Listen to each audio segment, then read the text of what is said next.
Don't forget to make me a co-host, Jeremy. I'll take care of that in a moment.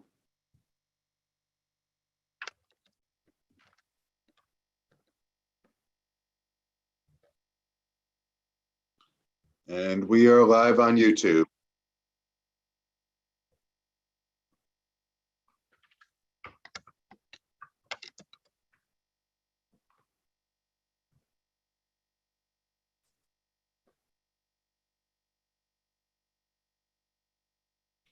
Maria, you're now a co-host.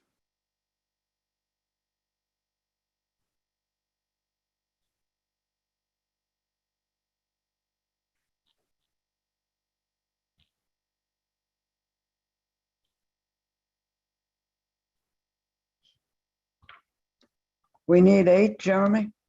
8. The land use is a big committee, so I don't think we should have any problem with that tonight.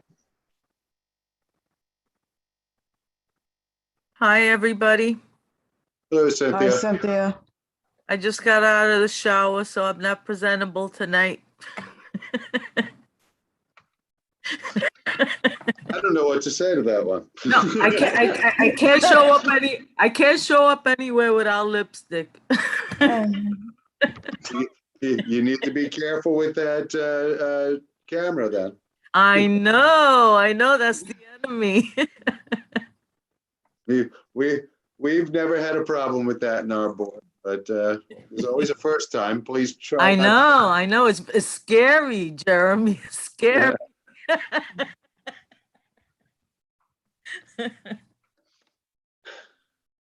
We're getting there. Hi, everyone. Hi, Karen. Good Hi, seeing you. Karen. Be right back. Okay. Well, Cynthia, you were the only member of my executive committee. Actually, Karen's on the executive committee, but she stepped away. So I will address you in saying that I'm starting the webinar now, so we will see the attendees start to populate, hopefully. Okay. Not a And it also tells you the recording's in progress. Very informative. Yes, it is. New features of Zoom.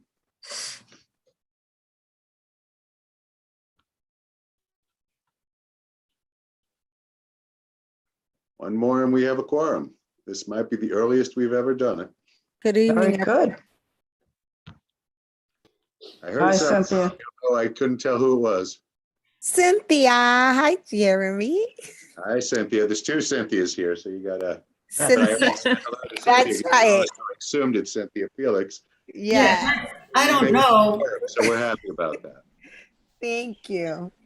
As treasurer, am I on the executive committee? You are, but you stepped away for a moment, so that's why I addressed it. Okay. But I still heard you. Oh, well, I addressed you as well then. Okay.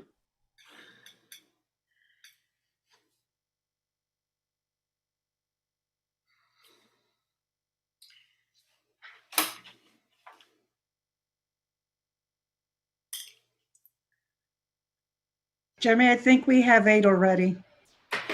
Yeah, but we don't have the chair. Oh. Julio's on. We still have 1 more minute. This is true.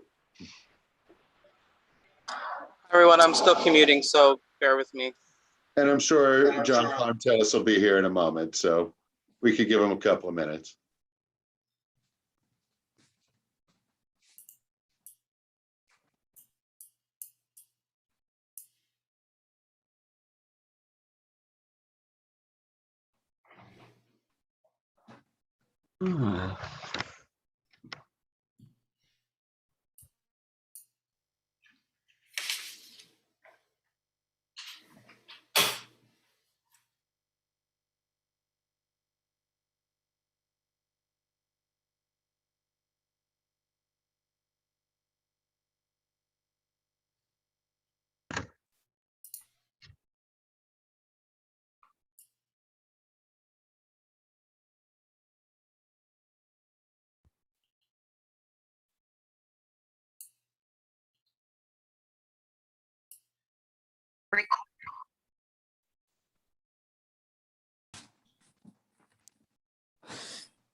Sorry, I was getting this committee mixed up with the executive meeting tomorrow. Executive. Or something like that. It says Yeah, it's something. capital and expense, or what was capital and expense and is now called finance.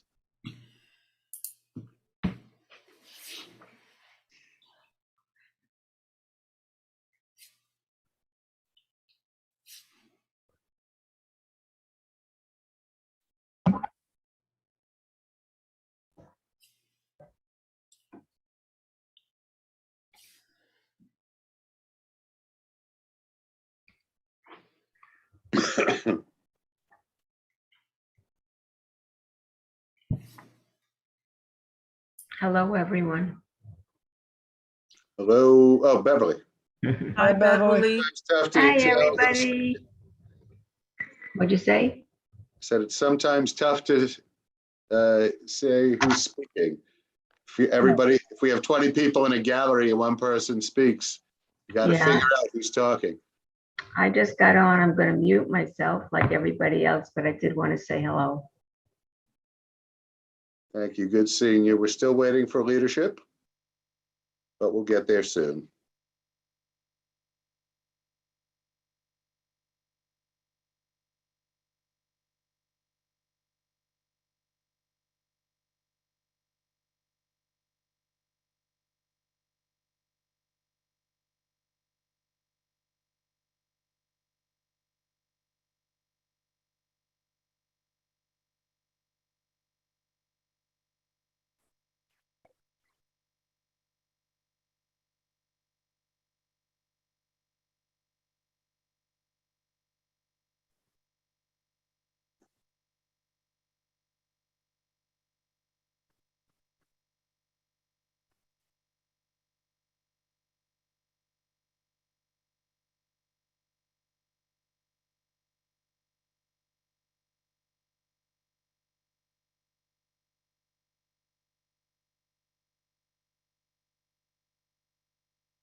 John, you're not muted, but I can't hear you.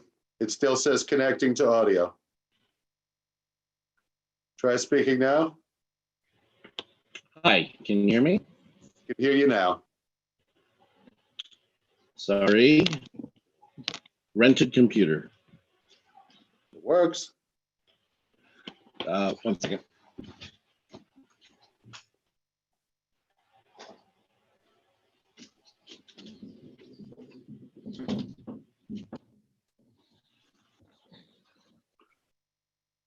John, whenever you're ready to begin, and I do believe we have a quorum, I have to call attendance. Let's start. All right. Board members, you should be used to this by now. I'm going to mute everybody. When I call your name, please unmute yourself, acknowledge, and then mute yourself again. This is a public hearing, so we have to go through the whole roll. Ramon Acevedo. Sandra Alfonso. Present. Thank you. Griselle Amador. Genesis Aquino. Alexa Aviles. Nicholas Azadian. Present. Thank you. Joan Body. Here. Thank you. Stacy Boyd. Gladys Bruno. Jalixa Campesano. Joseph Canali. Justin Collins. Here. Thank you. John DeLuper. Beatrice DeSapio. David Estrada. Cynthia Felix. Did we lose you, Cynthia? Present. Thank you. John Fontellis. I'm here. Thank you. Kin Fung. John Garcia. Anthony Gilio. Cynthia Gonzalez. Here. Thank you. Hector Gonzalez. Kenny Guan. Nicole Huang. Zachary Jacy. John Johnston.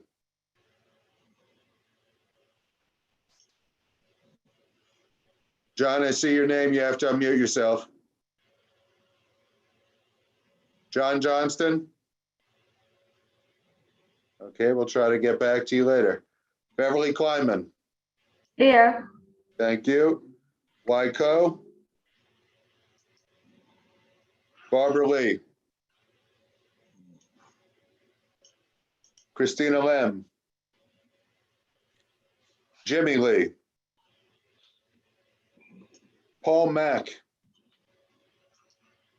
Antoinette Martinez. Aurelis Martinez. Marilyn Melman. Dan Murphy. Gloria Rodriguez Navoa. Julio Pena III. Here. Thank you. Rovika Rajkishan. Karen Rolnick. Here. Thank you. Patricia Ruiz. Sam Sierra. Brian Slater. Victor Swinton. Cindy Vandenbosch. Catherine Walsh. Present. Thank you. Fred Wolf. Cesar Zuniga. We have a quorum. Thanks, Jeremy. And thank you, everybody from Community Board 7, as well as the Land Use and Landmarks Committee for joining us tonight. Tonight is a public hearing for an application to the Board of Standards and Appeals, number 2012-30-BZ. It's an application seeking a variance to enlarge and use the existing building located at 222 44th Street, Brooklyn, New York, for the Brooklyn Rise Charter School. Now, we had an informational session on this application now 2 months ago, if I remember correctly. 4 months ago. Wow, time flies. 5 months. Do I hear 6? Well, anyway, it was some time ago. And at that meeting, we asked the applicant to come back with a few items in terms of research, such as alternate sites that they looked at in the district, as well as some discussion as to their view as to how this institutional educational use could coexist in the manufacturing district. I believe Richard, I guess, and Carrie, I believe you have a presentation you want to provide us in terms of some slides to start off the hearing? Okay, so just in terms of the agenda, we will have Richard and Carrie do a quick presentation, and then we will open it up to questions from the board, and then we will go into questions from the general public. Those board members, I just want to advise this is a public hearing, so I'll entertain a few questions, but we do want to get everyone who is from the public to be able to get their testimony on the record. So if there are any questions, if the board members can keep them brief, and then we'll get to the questions. The Land Use Committee will meet after this hearing. So those of you on the committee can stay on, please, and we will discuss the application. And the thought is that we would provide a recommendation to the full board when we meet next week on the, sorry, I'm looking at my dates here, on the 20th, next Wednesday. All right, so that's the overall agenda. So without further ado, I guess Carrie or Richard, you want to start? Sure. Which one of you will be sharing your screen? Kevin, who's going to be sharing? Muted. Yes, if you can allow me to share. Okay, I'll make you a co-host. You can share your screen. Thank you. While Kevin calls that up, just wanted to say a quick good evening. Again, Richard Lobel from Sheldon Lobel. Carrie is here from Brooklyn Rise Charter School. And just by way of a brief introduction, again, we thank the committee for taking time to consider this. Obviously, the concerns of BRCS and the entire applicant team are the same as those of the community board, which is how to allow a school to operate here and ensure that students and staff will be able to be housed in a safe and welcoming place.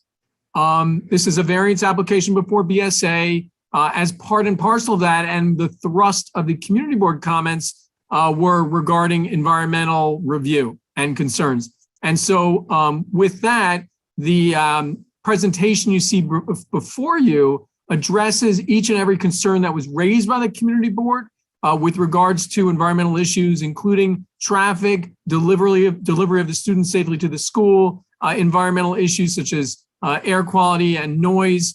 And so I would say that Kevin Williams and Amber Cartalian, who worked on this proposal and indeed submitted it to the board on BSA, did what we think is an extremely thorough job in really kind of drilling down on what the areas were and how we are to address them. So with that, I would just hand this over to Carrie to briefly, reintroduce herself, and then go to Kevin and Amber, who are happy to make this presentation in a very direct way. And then the entire applicant team is ready for questions. Carrie?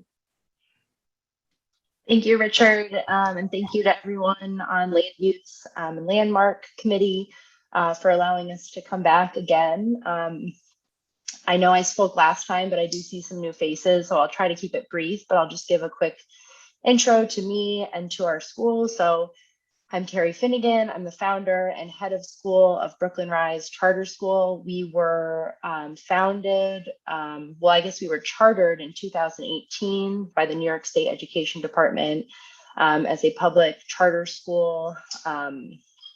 And we opened in 2019 with kindergarten and first grade. We're currently located on 53rd Street and 5th Avenue, right above the Rite Aid, right below the Senior Center. And we have about 10,000 square feet of space that we've grown in the last, this is now our third year of operation. We serve now kindergarten through third grade. Each year we add an additional grade. We have more than grown out of our current space and are in very much desperate need. We have a pretty lengthy wait list of kindergartners this year. We weren't able to let in because we didn't have room for 2 classrooms as we normally would. So we've been really since 2018, I've been looking for space, long-term space in Sunset Park, and it has been extremely challenging to find the space and a developer who's willing to develop and provide our students and our families with the kind of quality school building that we know that all children deserve to have. Our school is designed to serve multilingual learners. So our model is that we're a small school. We have smaller class sizes. So we cap our class sizes at 26. We have 2 teachers in every classroom for a 13-to-1 ratio. We give preference in our lottery to students whose home language is other than English, students who qualify for free and reduced price lunch, and students, of course, who live in District 15, which is kind of the automatic priority that's given. 70% of our students reside in the 11220 and the 11232 zip code. And we really emphasize small group instruction so that all students are getting the supports that they need to be successful academically and social emotionally. And we are an inclusive learning school. So we do mostly push in and small group within classroom work. So that students are having to be removed from the classroom as little as possible. I really think we've created such a beautiful school that we're proud of, that our families love and our staff love. I invite anyone who's ever curious or interested to come by. We can now have visitors if you're vaccinated, and we love sharing our school with the community. I'm now actually, as of last month, also represented by Community Board 7. I've moved to Sunset Park myself.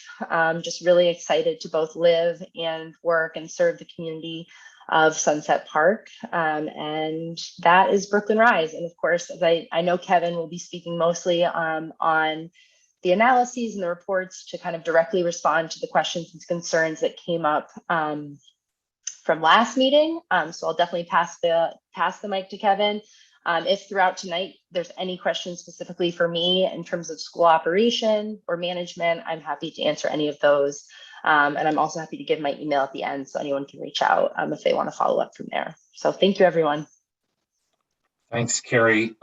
Thank you, members of the board, for having us back and giving us an opportunity to walk through the concerns that you expressed at the last hearing. We took these very seriously, and what I would like to do, first of all, can everybody see the full screen of the PowerPoint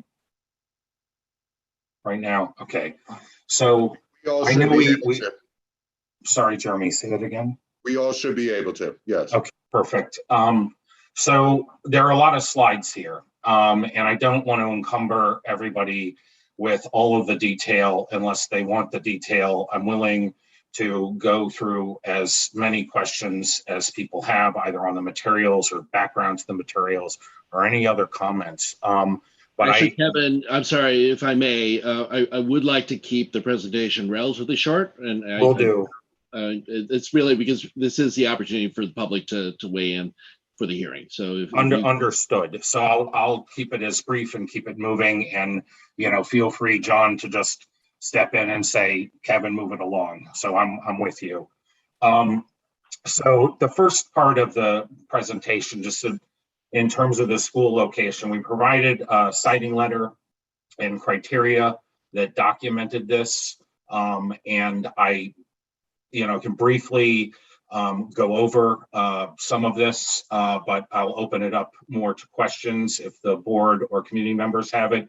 But basically, a range of sites were looked at. As the map shows, ones in gray could not accommodate the program, the sought-for program that Carrie's been trying to foster. That's the learning environment that a lot of folks have had the opportunity as a child to have, which is a school with a cafeteria, gymnasium, play space, library, and the other components here. And obviously that takes space. And so that was a gating criteria. Centrally located in Sunset Park within 1 mile of the current location. The red sites in District 15. Kevin, I apologize again for interrupting, but I don't know if you are advancing the slides, but right now I'm seeing still the Brooklyn Rise programmatic needs slide. Okay, got it. Yeah, that's what I was wondering, because I have 2 screens, and so let's see if this works. Can you see the full slide, or is it still on the programmatic? No, it's still the programmatic need. You might well just stay in the slide. Yep, we'll do. That would be great. Thank you. Okay. That's it. Okay, so this slide, as I said, basically summarizes the search. Those sites that were within 1 mile, those sites in red that were not affordable, and those sites in gray. And there were also additionally a bunch of sites outside of the 1 mile area. They're sort of in light green, difficult to see. If anybody has any questions on the depth or the detail or the time spent, searching for these, as you can see, many of them are on the west side, many are on the east side of the Gowanus in 15. And then in terms of the current school and its proximate location, as you can see on the right and on the left, the existing charter school is less than 1 mile from the proposed location, which is a little bit more centrally located in relationship to where the existing student body is at. And then, just to give folks some context, as the existing location, as Carrie described, above the Rite Aid, in sort of a busy location. And this is the proposed location on 44th Street. And this is a quick overview of the site and its relationship to the block. So the applicant currently owns the end building here as well. It's mostly vacant right now. And as I discussed previously, the applicant is willing to close curb cuts that are currently used for some storage for individual parties. So it's not highly active curb cuts. Having said that, to make the streetscape safer, they're willing to close these curb cuts. The school building, as is located, is relatively centralized. And then the access to site, inbound traffic comes in for 43rd and goes down to the one-way street eastbound on 44th Street. You can also access the site going down 45th, making the right turn, and then turning onto 44th Street. We discussed a little bit previously about the existing building, which would be enlarged from 40,000 to 51,000 square feet to accommodate a gymnasium primarily on the rooftop. In terms of the program that the school is accommodating, the K through 3, 4 to 6, and 7 to 8. And what we've laid out here is the staggered arrival and departure protocol by which we analyze the traffic and the after school programs and the dismissal, and basically impute the number of yellow buses, and we start to analyze how folks get to the site. So the next part is the purpose of this section is twofold. One is to describe the seeker city environmental quality review components that we analyzed, and then the additional work that we did to really delve into what are the considerable concerns of the community board, and to look behind these and to see the context, and really more than anything is verify for Carrie that the site passes a lot of the baseline siting criteria, and also really to address one of the major components is the site context, which is really kind of brings in all the planning components. But just to summarize, for city environmental quality review, we looked at 6 categories, and just folks understand how this analysis is done. There's a sort of screening form that you go through and you evaluate the project that has very specific criteria which require additional analyses. And of these, because this is a variance, requires a look at land use, zoning, and public policy, as pretty much all types of actions that go through city environmental quality review are required. We also look at urban design and visual resources. We look at hazardous materials. We look at transportation, air quality, and noise. And so a lot of this presentation is going to include those components, and then some additional analyses, because we screened out a lot of this analyses in Seeker. And I acknowledge that city environmental quality review is not the perfect tool to analyze schools and variances often. And that's why we often have to meet the legal findings, which have to do with context and traffic and safety and noise. But we also, respond to comments from community board and the Board of Standards and Appeals. So this is sort of an open planning session, to listen to your concerns and to take them into heart and to try to provide analyses that we can all sort of evaluate. And so the next part of this is I want to start at the high level and then drill down to the site. And so in terms of the site, there was a representative from the IBZ who remarked, and members of the board that remarked, that they felt that it's inappropriate to locate a charter in an IBZ and also so close to the Gowanus. And those were absolutely our original concerns when looking at the site and evaluating it. And for the record, our office and Sheldon LaBelle PC have cited in the past many schools in the IBZ. That doesn't make it right. I'm just saying that it's not a new thing, but it is something that needs due diligence and discourse with the community board. So the first sort of discussion is the site's 467 feet from the Gowanus. There are currently, at least 10, if not more, schools that are closer to the Gowanus, including the recently located PS 746, PS 939 on 59th Street, which is about 50 feet from the Gowanus. We have not been able to get that environmental assessment. It was a byproduct of a mayoral override to effectuate that school. There's also a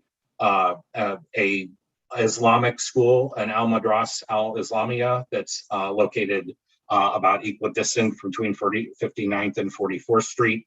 And there are also a number of other schools back in the IBZ for daycare and that sort of thing that I have located as well. But so the point of this is to basically provide context and indicate that this has been done. And then we look closer and say, what about this corridor? What about this site?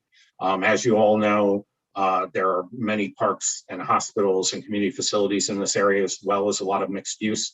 But from block to block, things change rapidly, and we're very aware of that. And so going through the layers of the onion here, when we look at the site and when we initially looked at it, you know, obviously we want to see the mix of the land uses. And here, you know, you kind of have between 45th, 44th, and 43rd.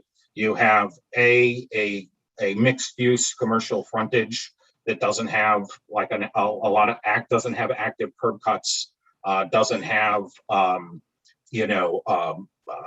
like motor repair facilities and that sort of thing that you see in some other manufacturing areas. You have bodegas, you have a hotel, you have restaurants, you have a lot of local commercial uses along our block frontage. In addition, you know, because we're next to a zone that allows residential via special permit, and there's a long standing residential core that's been in this area going back to the times when this was a maritime industrial area.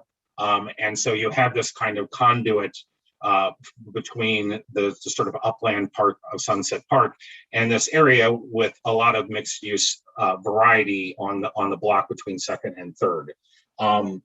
And so then we go through sort of further, what's the zoning within 400 feet? And I reference this M1 2D district, which allows residential via special permit that backs up the site. And we also have residential uses, you know, both behind on our block and also on 23rd. And now going even just, you know, more specifically to our site, we looked at our block itself. And Amber, if I may hand this off to you to sort of describe the fieldwork and your investigation sort of very briefly about what you found, what you observed, the curb cut utilization of the industrial uses that are present. Sure, yes. Hi, everybody, I'm Rick Cartalian. So just to kind of characterize the block front, and then I'll go into the observations. On the opposite side of the school, along the corner, we have a deli and grocery, followed by a small contracting business with one bay on the bottom level, residential following that. And then there's a parking lot that's associated with just employee parking. It's just a small surface lot for the adjacent building, which is King Thai Corp.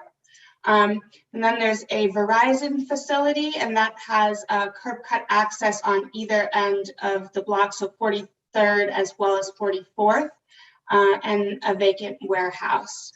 As Kevin had discussed, on the opposite side of the block, there's the applicant-owned warehouses, which are directly adjacent to the school building.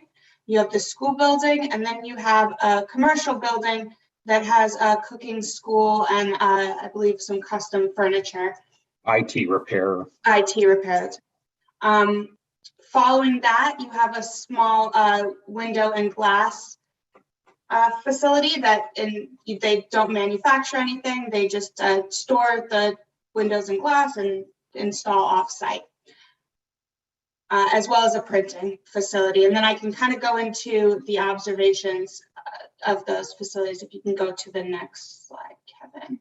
Yeah, so just quickly, there's a number of types of surveillance that were done. One was we did 24-hour cameras for a 2-week period while we were collecting automatic traffic recorders to collect traffic and to also analyze pedestrian movements. And then we did a series of multiple field observations. And these are basically the vehicle movements that are present on the corridor. And so Amber, go ahead.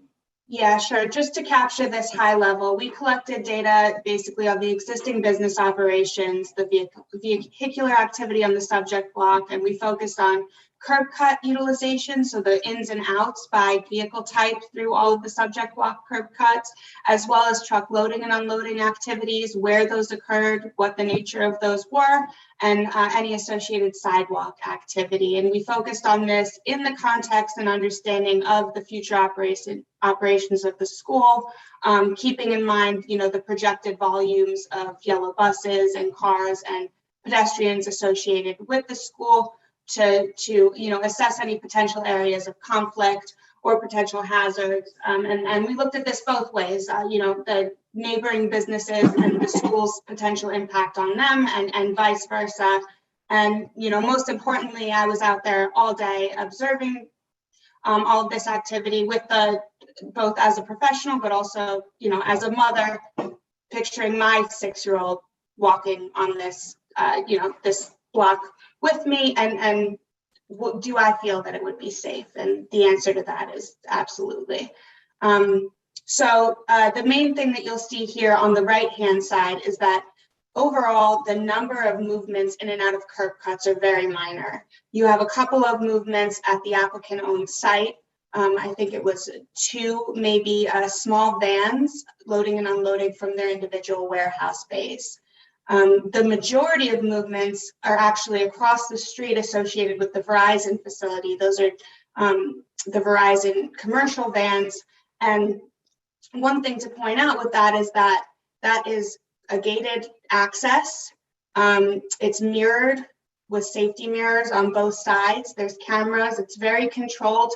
And most importantly, there was no atypical movements, meaning no, tail out kind of movements, because there is that curb cut access on the 43rd Street side of the roadway.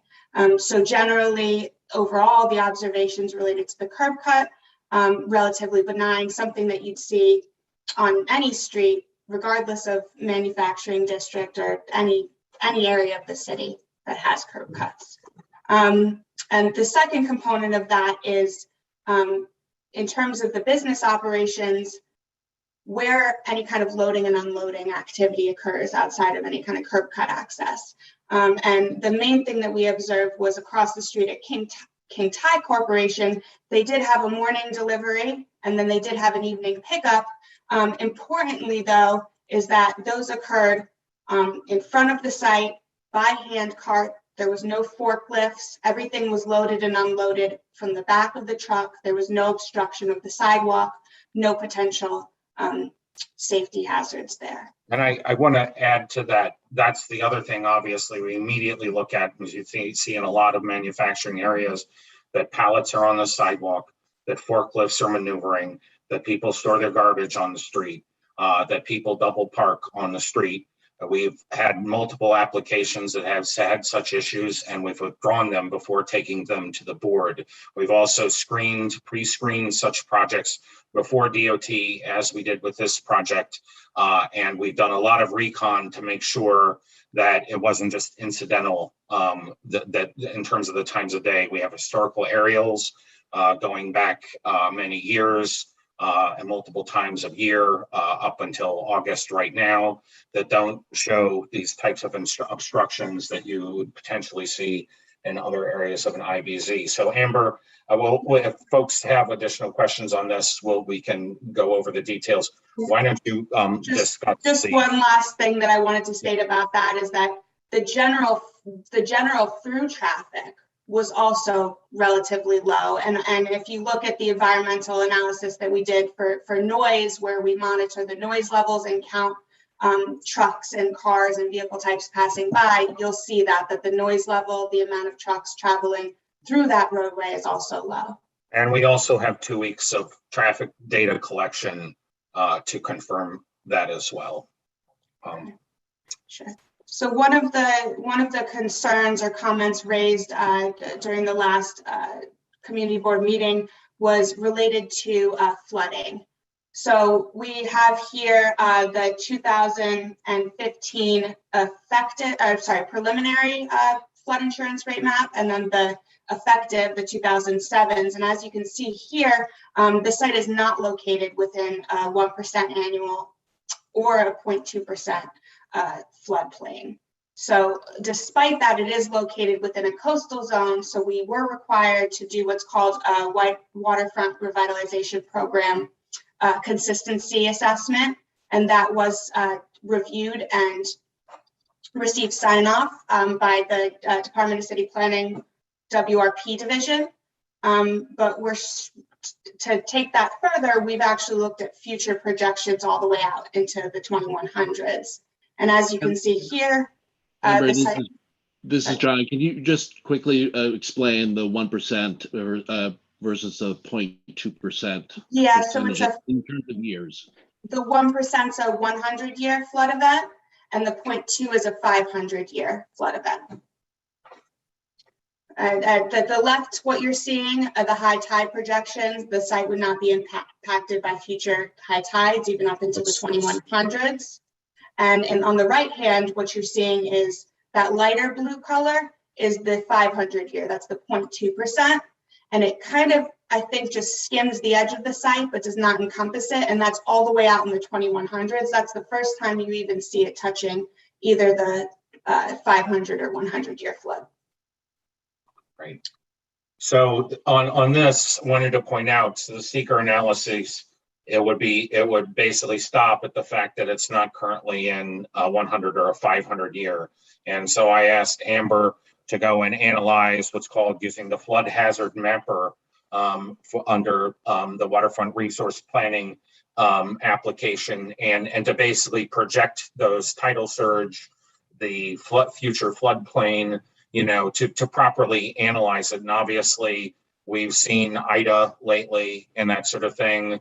The 100-year storms seem to be less and less, but the site is far outside of either a tidal surge or long-term ranges for the flood hazard mapping. So where we wanted to go from this is a little bit more about the context on the IBZ.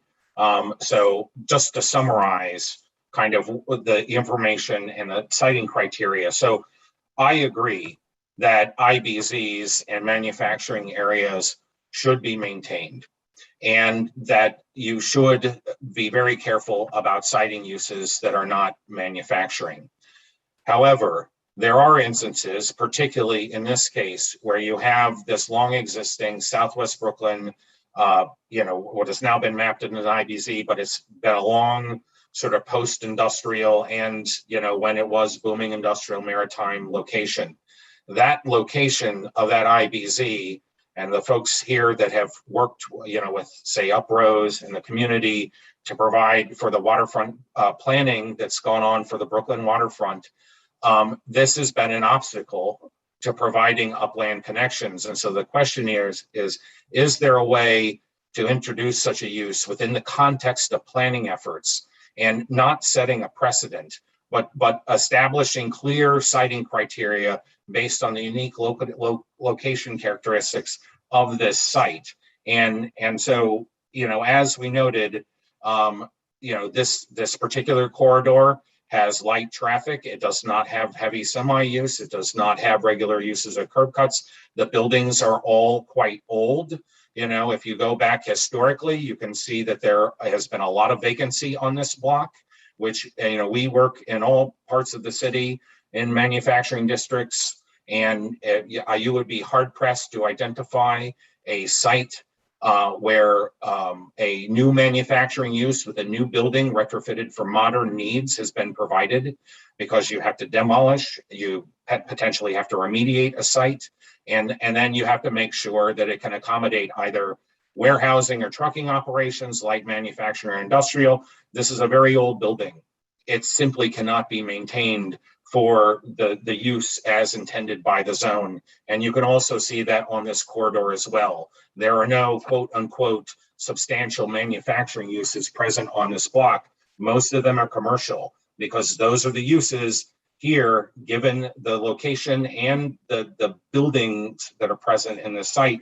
Those are the types of uses that owners are able to make some sort of productive living. But our adjacent site and the applicant site that's adjacent have been vacant for quite a long time, as has this building, not been utilized for its previously intended use for for decades. So that's one of the reasons why, we considered an alternative use in an IBZ about 400 feet within the IBZ. So the last part of this is, in the course of evaluating the background context for the project, I basically went through the layers of the onion in terms of the amazing planning that's been done, basically starting with Plan NYC that set a priority for providing waterfront access to upland communities, in areas that had post-industrial maritime waterfront environments. And this area currently, there's no maritime access. So whatever that maritime access to industry has, basically been supplanted by attempting to place recreational uses on the waterfront and to enhance that as a community benefit. And so what you have are the remnants of a vigorous and long-established industrial core. But as what we're trying to do here is to look at the area and see what considerations have been done and whether or not this project fits within a context of planning that's been ongoing. And from Plan NYC to Vision 2020 to the New York City Comprehensive Waterfront Plan, which is to establish, and we've seen this, started and extended, from Red Hook down to the southern points of Sunset Park, all the way up into Williamsburg and Greenpoint to establish this waterfront territory for families and patrons and recreators in the area. New York City has done it, and this all came out of, or Manhattan has done it, ringed around the entire island. And, over the past, maybe 6 years ago, the Brooklyn Waterfront Greenway implementation plan was put in place, and that established a corridor at 2 points, one on 58th Street and one on 23rd, to connect to the waterfront. And as that developed through a community process, the Brooklyn Waterfront Greenway Sunset Park Upland Connectors Project, which is currently being implemented, basically deployed a strategy to provide connections from Sunset Park, meaning the actual park, and starting at 43rd with a westbound connector, as you can see up here. And I've provided links to all the workshops and all the work that's been done that probably many members of the community board and involved community members have been involved in. I know Uprose was central to this. And as you can see, you have the one-way connector, because this is a one-way street on 43rd to carry people to Bush Terminal Park. And then you have the return connector on 44th Street. And the profiles and all of this have been developed in charrettes to basically lay out and provide a set of pedestrian enhancements. And that work has already started and implemented. The first part of this, about 5 months ago, a city bike deployment had been put. And this is the corner that goes directly to the school 400 feet away. And then over the last 3 months, the new ADA tactile ped ramps and sidewalks have been improved, not only on the 3rd Avenue and 44th Street side, but also at 43rd and 45th. So there are now enhanced sidewalks. You can see that they're nice and wide. All the obstructions that were previously here pre-construction have been removed. And so the plans are underway. The concept behind the Upland Connectors project was to develop a plan with the community to establish a safe and inviting pedestrian and bicycle routes connecting the upland community to waterfront destination. We envision these upland connector routes as a combination of pedestrian safety improvements, bike facilities, landscaping, wayfinding, street furniture, all come together to create a more inviting, environmentally sustainable space. And I would argue, as a planner of 23 years of experience, somebody that has worked on transportation and land use, that the nexus between physical improvements carrying pedestrians and vehicles must also be bolstered by a land use connection, where those uses, and if you're going to place those sort of connections, that you have land uses that can work together and interface between light industrial and other mixed type of uses. And we believe that this type of project can help effectuate the full implementation of this Upland Connectors project. And we would really like to work with the community board to see if that can happen. So this is just one of the background contexts. And when we go through projects and we try to establish the location and try to establish the context, putting it within the framework of a broader planning effort is something that I hope the community board can consider, because to me, it makes sort of rational sense, but I'm very interested to hear the community board's input on this end. So the Kevin, next, yep. if I could, don't mean to rush you, but I do need to rush you. Yes. Can I give you a couple more minutes here? I'd like to try and finish up by 6:50 to turn it over to questions, if that's okay. You got it. 5 minutes, I'll get it done. So on the hazmat side, you know, the environmental assessment's ready to review. The fact is we're going to remediate the site. All sites in the city, particularly in IBZs, you know, have past contamination. What we found here is primarily urban fill, nothing overly sensitive. But the fact is we're working with DEP to remediate the site and to make sure that it's not only safe for the children, but it helps clean up the parts of the block as well that adjacent residents may be concerned with. And we brought this up primarily. I want to just discuss the background of the UPROSE study. So there's some excellent work that was done by UPROSE that documented sea level rise. So, you know, that this mapper is still active. And this indicates as well where the 100-year and the 500-year 2050 floodplains are and where the 2020 sea level rise is at. And as you can see, our site is outside of the 2050 500-year floodplain location. And we're also, you know, outside of the 2100. Also, the key part of the UPROSE study was about toxic release of chemicals and where bulk storage sites were at. And there are 2 bulk storage sites identified, one to the north and one to the south, and then a toxic release inventory site. The study was done about 6 years ago. I don't know what the current status of these locations are, but all of these locations are more than 3/4 of a mile away from the site. And the site is also outside of the storm surge, although adjacent to a Cat 4 storm surge. But, you know, in terms of siting criteria, it's not within a sort of hot zone where you would find a lot of collection on a lowland area or more waterfront context, you know, than our site location. So what I'd like to do is just hop through the traffic analyses and show you what we're trying to do in terms of improvements. Okay, so we have a physical, a human like safety plan, and we have physical improvements. And what we're proposing is 2 crossing guards for the Gowanus to basically steward children under the Gowanus and, you know, through this conduit to the school frontage. And then we're also, you know, and this is basically a plan to start. All plans get adapted to the needs, you know, and on a rolling basis as we learn. And we also have a crossing guard here where students would be coming from the subway to help foster them, you know, through a controlled access plan to the front of the site. We also have no standing stewards who are basically going to assure that cars move in and out and children get into the building, and an overall coordinator for this plan. The PM is sort of similarly situated.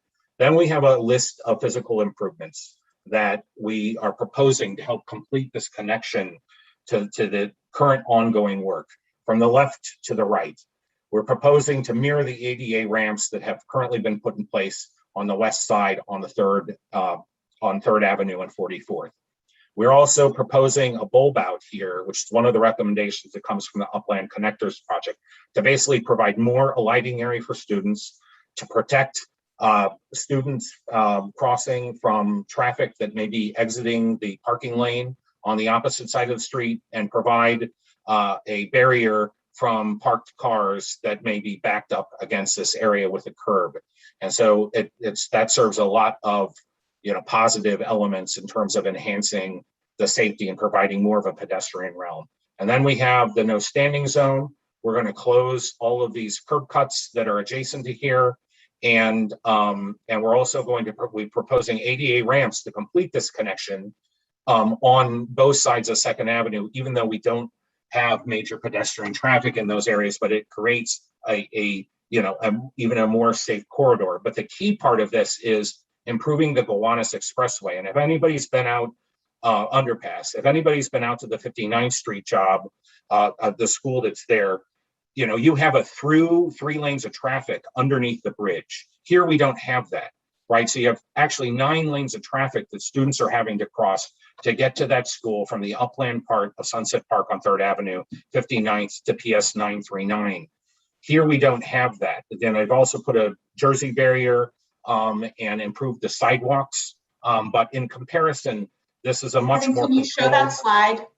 Yeah, so that anyway, the improvements that we're proposing here right now are sidewalk widening and sidewalk improvements to replace the cobblestone, ADA ramps, which are currently not present in these locations, and a closer view of this. So this would be the sidewalk edge here, and granted, this is a visualization, but it shows you, on both, sorry, and there's one more here as well on this side, a more accommodating sidewalk, one that is safer and one that is designed within the framework of what was deployed on PS 939. Except as I indicated at PS 939, there's through traffic rather than a parking area that's present. And so the very last thing that I wanted to discuss was the air quality analyses. And I'm going to hop. So we did 2 things here beyond seeker.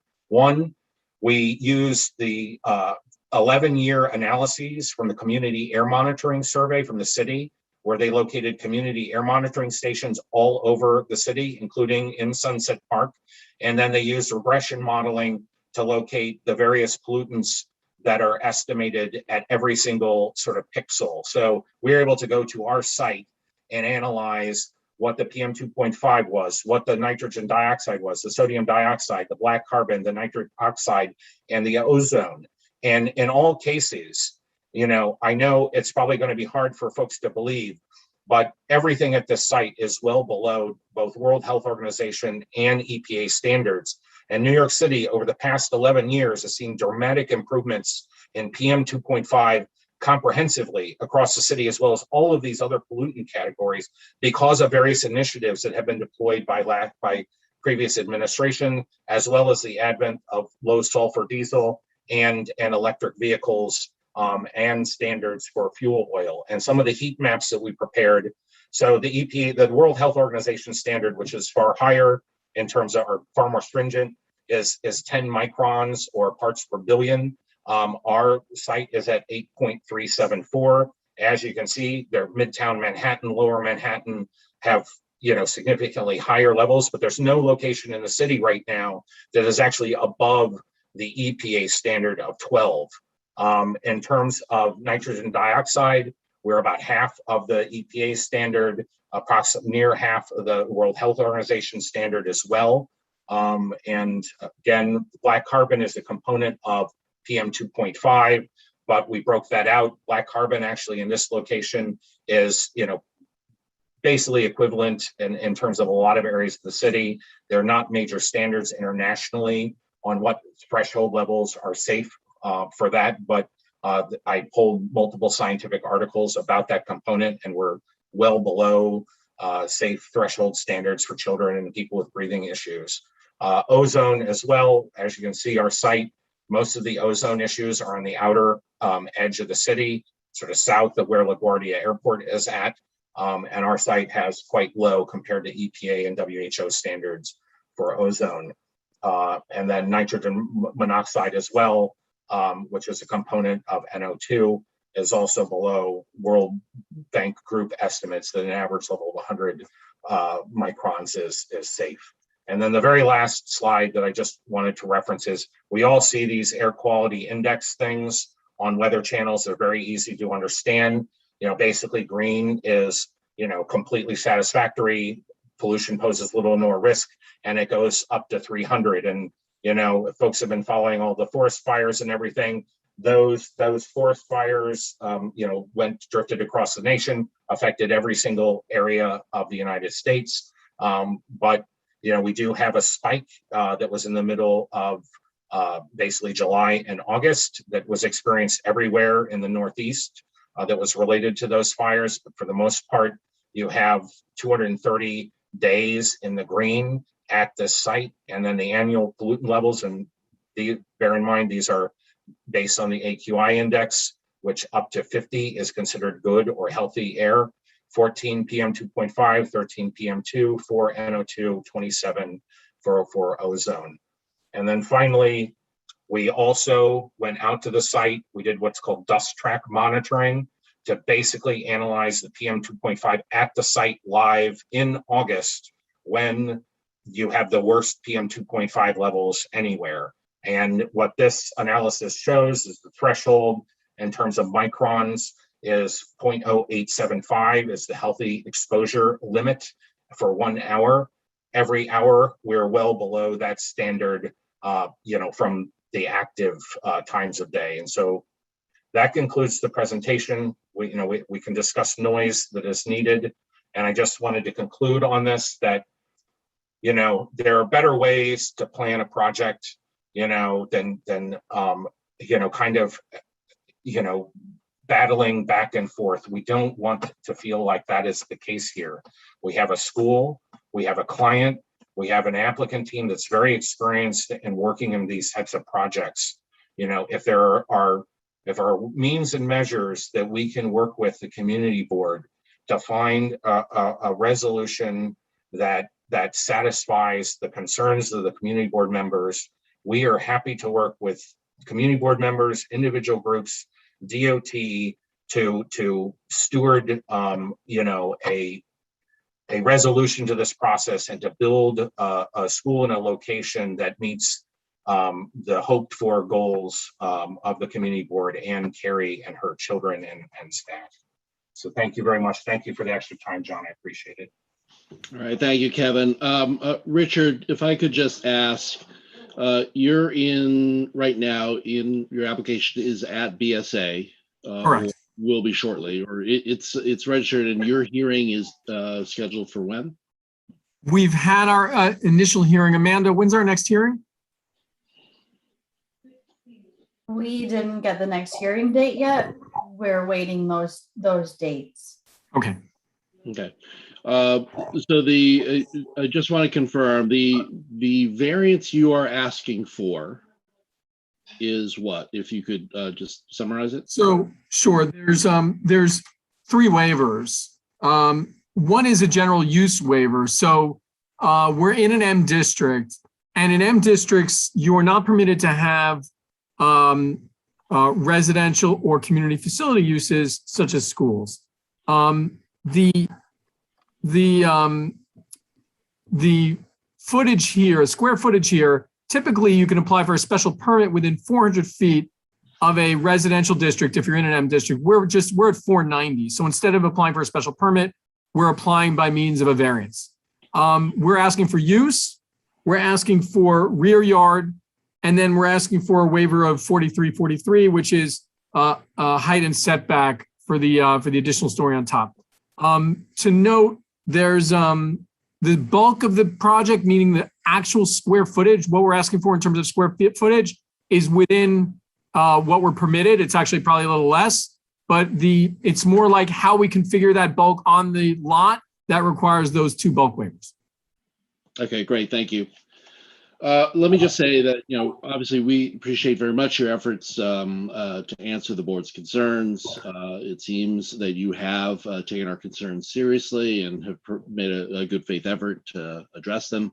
Can I just confirm, is this information that you're presenting to the board tonight, will that also be going to the BSA as well? It has. It has already? Okay. Yes, correct. All right. Now for the committee and the board, as you all know, our recommendations in the land use realm, we do have a role in it. However, our recommendations are always advisory. They have no force of law attached to them. And for the BSA in particular, whose requirements are somewhat arcane to us and really is sort of an agency that has to evaluate land use applications on particular characteristics of the physical location and the use. Often it's this situation where we make a recommendation, and I will be upfront, in many cases, BSA will go its own way. We'll take our recommendation under advisement, but they have other issues to address. I would say that every BSA project that's come up before this board is always this struggle between the abstract, i.e. the zoning that's in place for a site, and the particular. I don't think anyone on the board would be against school or education. The real issue is that this particular location currently does not support an as-of-right application. That's why Richard and Carrie are here, and Kevin. And in the sense that they are trying to make a particular case to put this use in this location. And frankly, a lot of it is trying to win the hearts and minds of the board to consider that this is a reasonable thing, that they could find a way to address our concerns. And then I bring that to the BSA and hopefully get a hearing there. So, I want to just preface our discussion that will follow here and the questions that follow. Again, I don't think we in any way, shape, or form, are against Brooklyn Rise. I think there is an issue here about its location, the particular, that in essence is something that we have to make our recommendation for, but at the end of the day, the BSA is the ultimate arbiter. I don't think I'm saying anything out of line, Richard or Cesar. I mean, I think it's essentially what we have done on most of these applications in the past. Yeah, John, the only thing I'd say is that the BSA here is taking particular concern and care with the community board's observations and opinions. And, the chair had commented that she had watched the hearing video.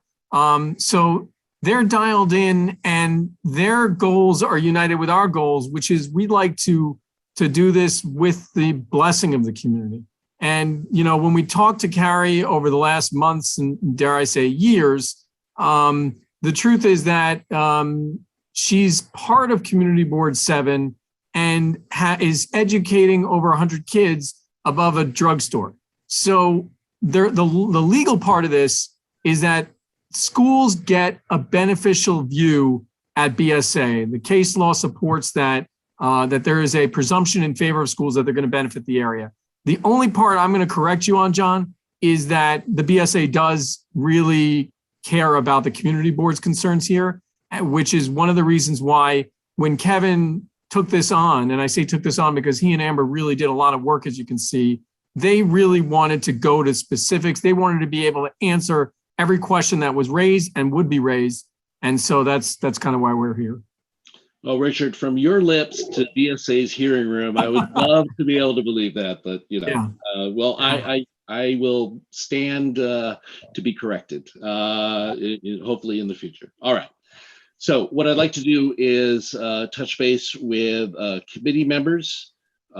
Jeremy, I think I'm going to ask for your assistance to call those people who have outstanding questions. Again, committee members, please keep your questions very short to the point so we can turn it over then to the public for the hearing portion.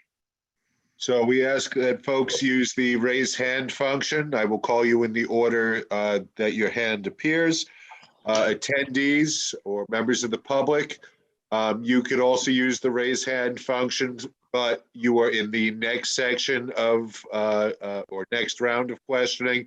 This round is for the folks in the panelist section. So I have Cesar Zuniga first. Cesar, you could unmute yourself. Yeah, I don't have a question. I just want to make a really quick comment, and certainly co-signing everything that John just sort of outlined in terms of like what we're sort of holding and what we're trying to weigh. I would also add, I would emphasize that you probably will not find a more pro-education board if you tried. I think most of the folks that I've talked to personally and just my experience with, we have been very proactive about leaning into the education scene in our district by identifying sites and really pushing the construction of much needed classroom space. And so, yes, 100%, this is not a board that is in any way opposed to education. And we're also on record as having a real vision for our waterfront, right? And I think the other thing that we're weighing now, frankly, is pushing back against all of these spot rezonings, right? And one of the things that we've been starting conversations or restarting conversations about is a much more comprehensive vision for the waterfront that we feel very strongly needs to come from the community board. And so I think that's I want to be very frank about, that this application presents challenges in trying to reconcile all of these different things. And so, I just kind of want to be really upfront about, it's not about the school, it's really about some, much more global concerns that we have about the kind of vision that we have for the waterfront. So I just wanted to put that out there, and let's continue talking about this.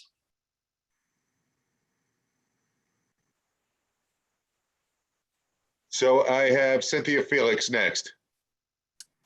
Hi, thank you for your presentation. I have a question. So currently in our district right now, we do not have enough crossing guards, and there is no budget to increase the number of crossing guards. What is it that you plan to do? Are the crossing guards that you have NYC, or are you going to be providing your own to ensure the safety of the children as they're crossing all those avenues all the way down? Yeah, it's a really good question. So as a public school, we can apply to have them provided by the city. But as you mentioned, that is a pretty, it's a long shot, because most of the, traditional public district schools as is don't have as many as they should have. So when Kevin and the building owner, William, and myself, and we met and talked about, the concerns of the community board around safety, and of course, shared my concerns as well around student safety, around traffic. We talked about feasibility for what the school could afford. So the plan only includes, what we would feel comfortable being able to fund with our budget. And of course, we would still apply, and hopefully the city will hire more, and that there won't be a shortage long term, but we would be able to kind of budgetarily support what is outlaid in the plan as of now. And so that is kind of the plan that we came up with. And the flaggers that you see there are actually school staff and family volunteers. So to be a flagger, you don't necessarily need to be a trained crossing guard, but you can be trained to be a flagger. So that would involve kind of staff and family volunteers there. Thank you. I have Catherine Walsh next.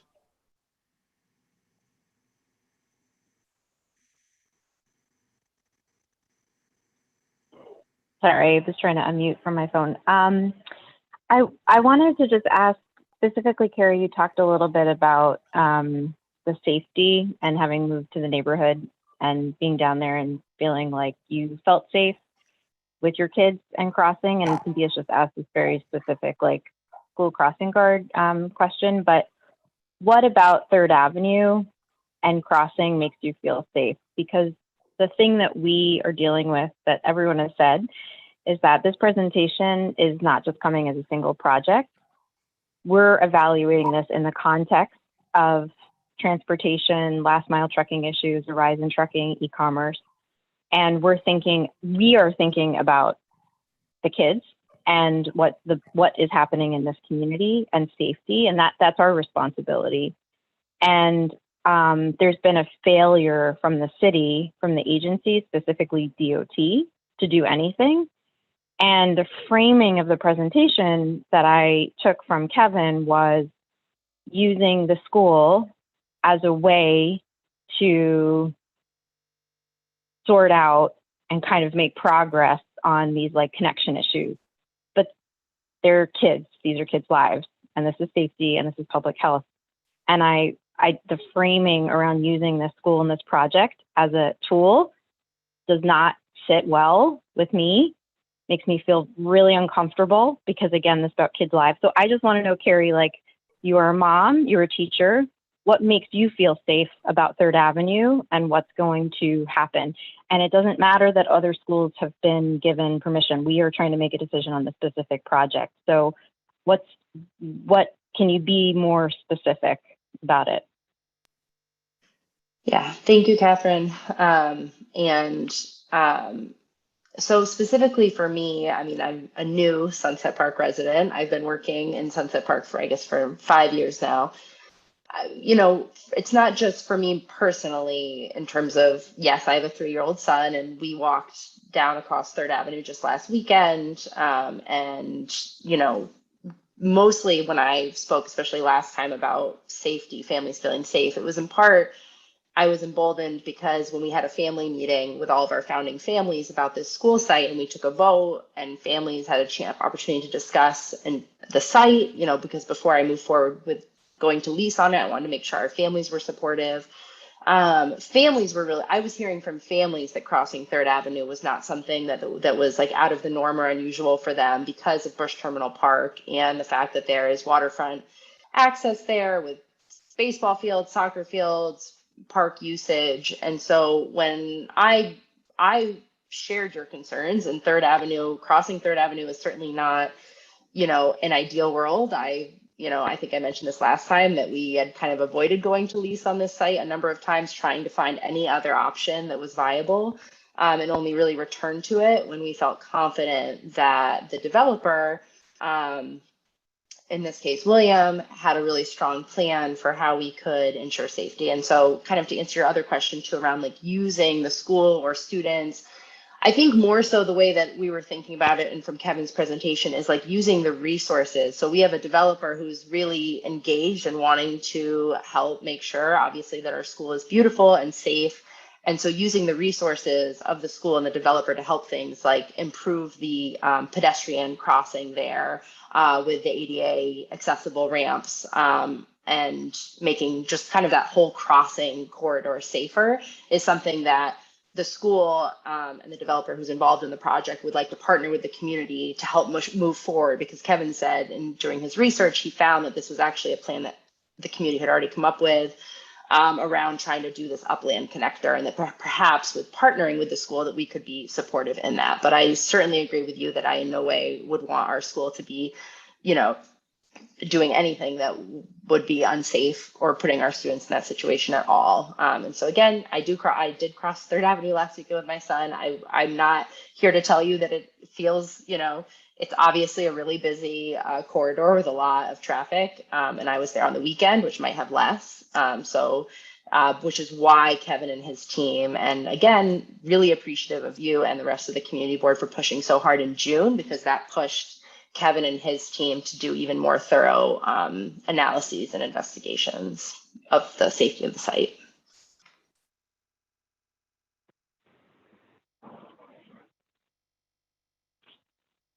I have Cynthia Felix again. Yes, Carrie, I have a follow-up to Catherine's comment or question. So beyond Third Avenue, the families are coming from all over Brooklyn, all over District 15. And right now you're on 53rd and 5th. I'm going to assume that a lot of the families are either on 5th or 6th or 4th, relatively close to 53rd Street, because most families pick schools that are close to them.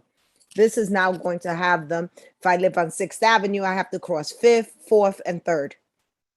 Right? 4th, very busy, especially during the time school is happening. 4 lanes of traffic plus the bike lanes, then 3rd Avenue, then if they're coming from 6, or you have some families are going to be crossing 4 or 5 avenues going all the way down, not to mention the streets that they have to walk. So that's just something also to consider, because that corridor is not just 3rd Avenue. I mean, we're focused on 3rd because that's where your school is, but we have to think about where the families are coming from now, right? And all the things that they have to navigate. And I'm a mom with a child in pre-K or kindergarten, I may have younger babies with me too that I'm crossing in carriages. And unfortunately, we have had incidents of accidents with very young children.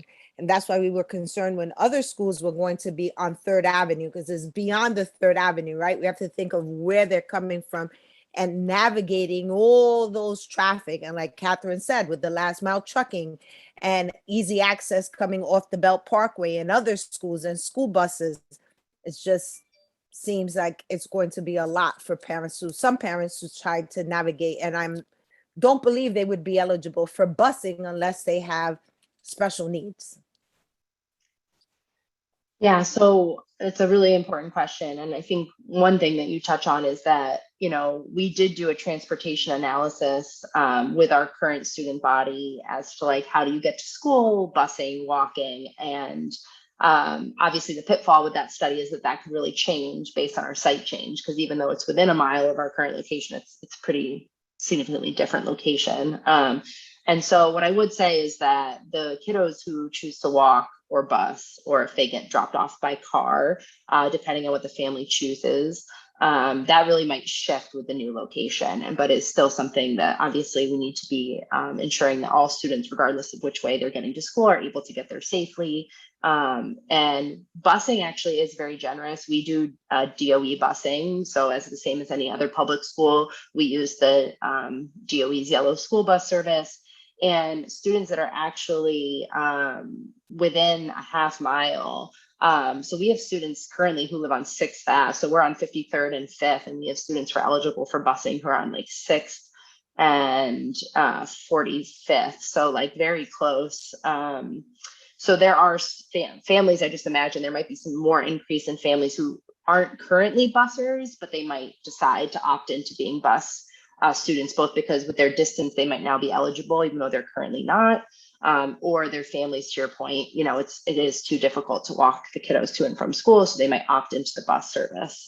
So busing for elementary school students is very generous in terms of how many kiddos it includes, but the point is certainly well taken that it's not just a matter of that 3rd Ave crossing, though that was what we were primarily concerned about, given that it's kind of the less typical crossing compared with 4th and 5th, but there is a lot and even now where we are in 53rd and 5th, it's a very busy commercial corridor with a lot of trucks and a lot of active and like with school buses getting kids on and off and cars and school buses, like we are currently very much keeping safety in mind, and we would continue to at the new site as well.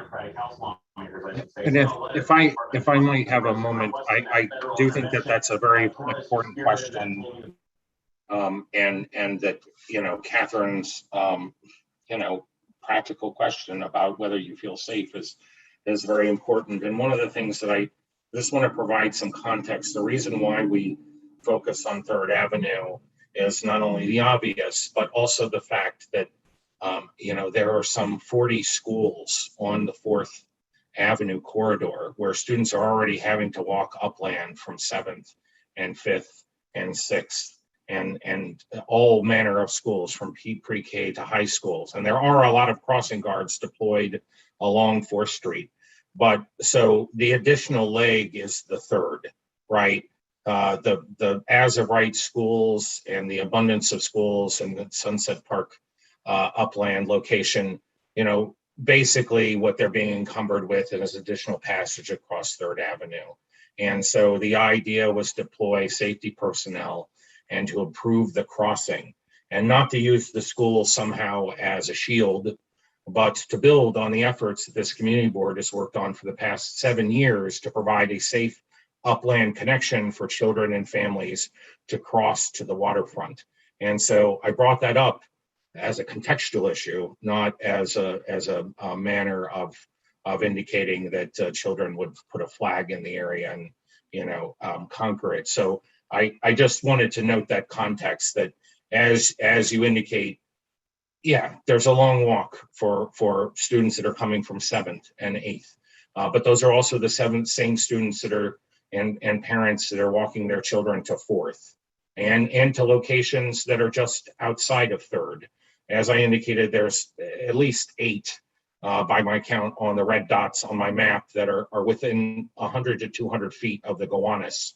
And so those families are already carrying themselves through the neighborhood network. And I would also note that we analyzed accidents, pedestrian, vehicular, bicycle, not only for the 400-foot required area, but an entire quarter of a mile, some 50 intersections or so around the project site to identify whether there are high crash intersections or areas that could carry student capacity that might otherwise pose a safety threat. And granted, you know, you have to analyze each and every one of those, but I could pull up Vision Zero right now and show you that you know, either A, on the 3rd Avenue corridor or on the Upland area, you know, there are no sticking out high crash intersections and by high crash intersections, that's a nomenclature that DOT uses. I'm not saying there aren't accidents in the area, but I'd be happy to review that. And it's also in our presentation in multiple forms as well. So that's all. I'm sorry for taking up too much time there. I just wanted to add that to Cynthia's comment. John, I've run out of panelists with hands up. May I see if any attendees want to speak? Yes, let's go to public comment. Members of the public, you can use the raise hand function if you would like to speak. Please do so. You can also put a question in the Q&A. I don't see any questions there now. I have one hand up. I have Ann Rendazzo. You can unmute yourself. Hi all, can you hear me? Thank Yes, you we so can. much. Thank you. So I'm actually here as a parent and a resident of Sunset Park who is here in support of Brooklyn Rise. I think the, you know, rigorous studies and time that the developers have put into the school is amazing. I am really confident that this school will be really safe and a great addition to 44th Street. And I just want to really thank the community board for considering us to be neighbors. And that's all I have to say. I'm here in support of the school. Thank you so much. Thank you, Ann.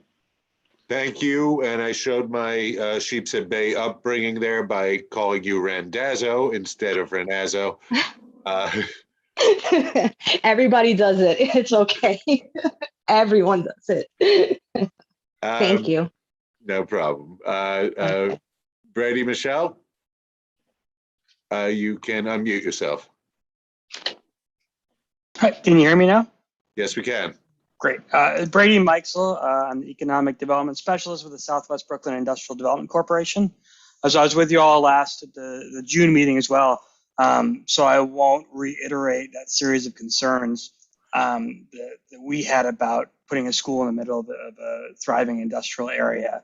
But kind of a few concerns that came out of this meeting tonight. I heard a lot of talk about the Southwest Brooklyn Industrial Zone as being post-industrial land, or, you know, not necessarily being kind of manufacturing phased out.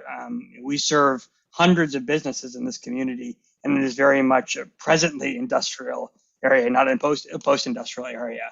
And so I think we do have to be concerned, as some of the community board members raised the point, you know, of these sorts of spot rezonings that are taking away from an area that is supposed to be a zone for, you know, industrial and manufacturing use. You know, and these are, you know, high quality family supporting jobs for residents of the local community.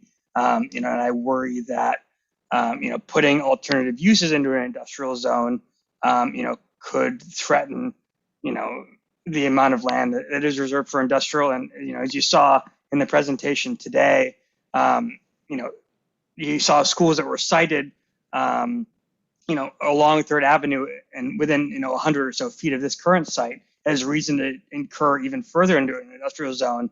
You know, the next time one of these schools is cited, if this is approved, you know, we might be seeing this as a precedent to approve even, you know, more alternative uses within this zone. So, you know, I think SBIDC, we recognize the need for, you know, more schools and, you know, school seats in the Sunset Park community. You know, but we would urge this community board and Brooklyn Rise Charter to find a more suitable and safe location outside one that is coterminous to industrial uses. Thank you. John, can I just address Mr. Mikesel's comment for a moment?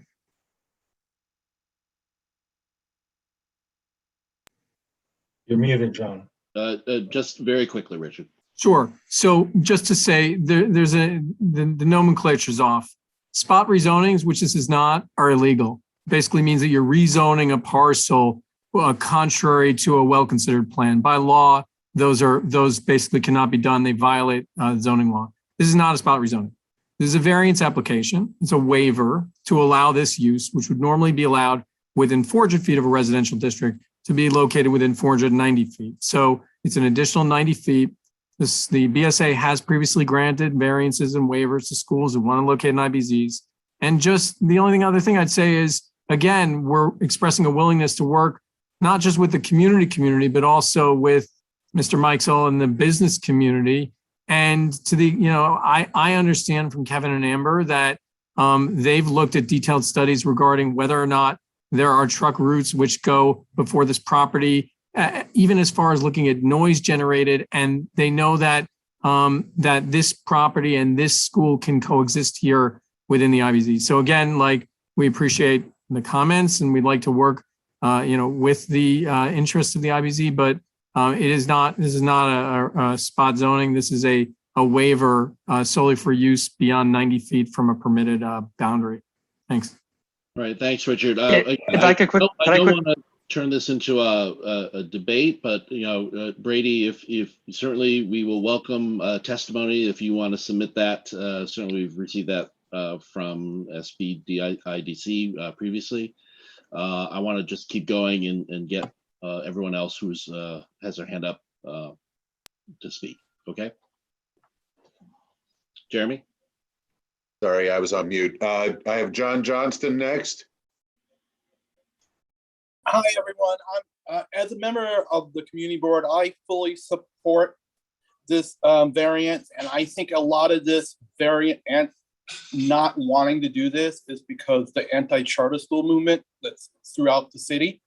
And I think if this was a public school, I think there'd be no discussion about it. I think charter schools are important. They do a good job for educating people, students, and I really support this variant, and we should expand charter schools in the city. Thank you.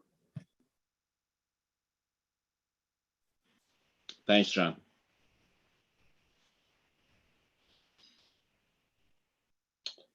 I see no additional hands up. Right. Any other committee members? Oh, just got another hand up. I have Shelby Everett next. You can unmute yourself. Hi, can everyone hear me okay? Sorry, I'm not sure the webinar. Great. Okay, thank you so much, everyone, for taking the time to speak on behalf of the Sunset Park community. My name is Shelby Everett, and I'm the Director of Inclusive Learning at Brooklyn Rise Charter School. And I just want to offer a little bit of context about the impact that our current space has had on services for our exceptional learners and diverse learners at Brooklyn Rise. Our school has a total of 35 students with IEPs or disabilities. That's out of 174 students. So approximately 20% of our total population are students with disabilities and IEPs. Approximately 40% of our student population, as you've also heard, are multilingual learners. And these numbers not only depict the wonderful diversity that we are excited to continue celebrating, but really emphasize one of the many reasons that we were so excited for a larger space in which we can offer differentiation for our students to grow. We are a school that's dedicated to working with families and the community and students themselves to empower them to create a truly inclusive space. And we need more physical space to do so. Currently, our related service providers, that's physical therapists, occupational therapists, speech therapists, they are conducting their sessions in hallways. Our school social worker shares an office with 3 other people. And while we are a community of people dedicated to the practice of flexibility, open-mindedness, and doing whatever we can for our kiddos to be safe physically and emotionally, we are feeling the limitations of this current space. And I know some of us might be thinking, Shelby, no one is saying you shouldn't have a new space. We're simply saying you shouldn't have this one. And that is something I understand and I really appreciate. everyone's time for. At this time, it is my concern that with a last minute switch of buildings, our kids will go from having a space that had been designed with physical and emotional safety, intentionality, and inclusivity at the core, to a get what we can find situation, which I know none of us would advocate for. So I just want to reiterate that I really look forward to hearing the ways in which the members of this meeting can support Brooklyn Rise and moving forward with keeping the space on 44th in a way that we can continue to promote equity, emotional safety, physical safety, and inclusive learning in all parts of our day. And I just want to say thank you so much for your time and consideration. And I look forward to hearing the ideas and any questions. John, can I just correct the record on something really quickly, because I think it's important. I welcome everyone's opinion, and we can all have an opinion about the merits and the outcomes of charter schools and public schools. And this is not a debate about charter schools versus public schools. And so, but again, we can all have our opinions about that. I welcome those opinions. What I want to make sure that we keep clear is that community board has been on record and has voted to support other charter schools, including this one when they came to the community, as well as a number of others. So again, I just want to be clear that this is not a debate about charter versus public. That's a whole different conversation. Frankly, it's not really at all what this issue is about. This issue is about a specific location, and we're also on record around, again, having a vision for the waterfront, and again, I think facts matter. I have a few other hands up. Catherine Walsh is next.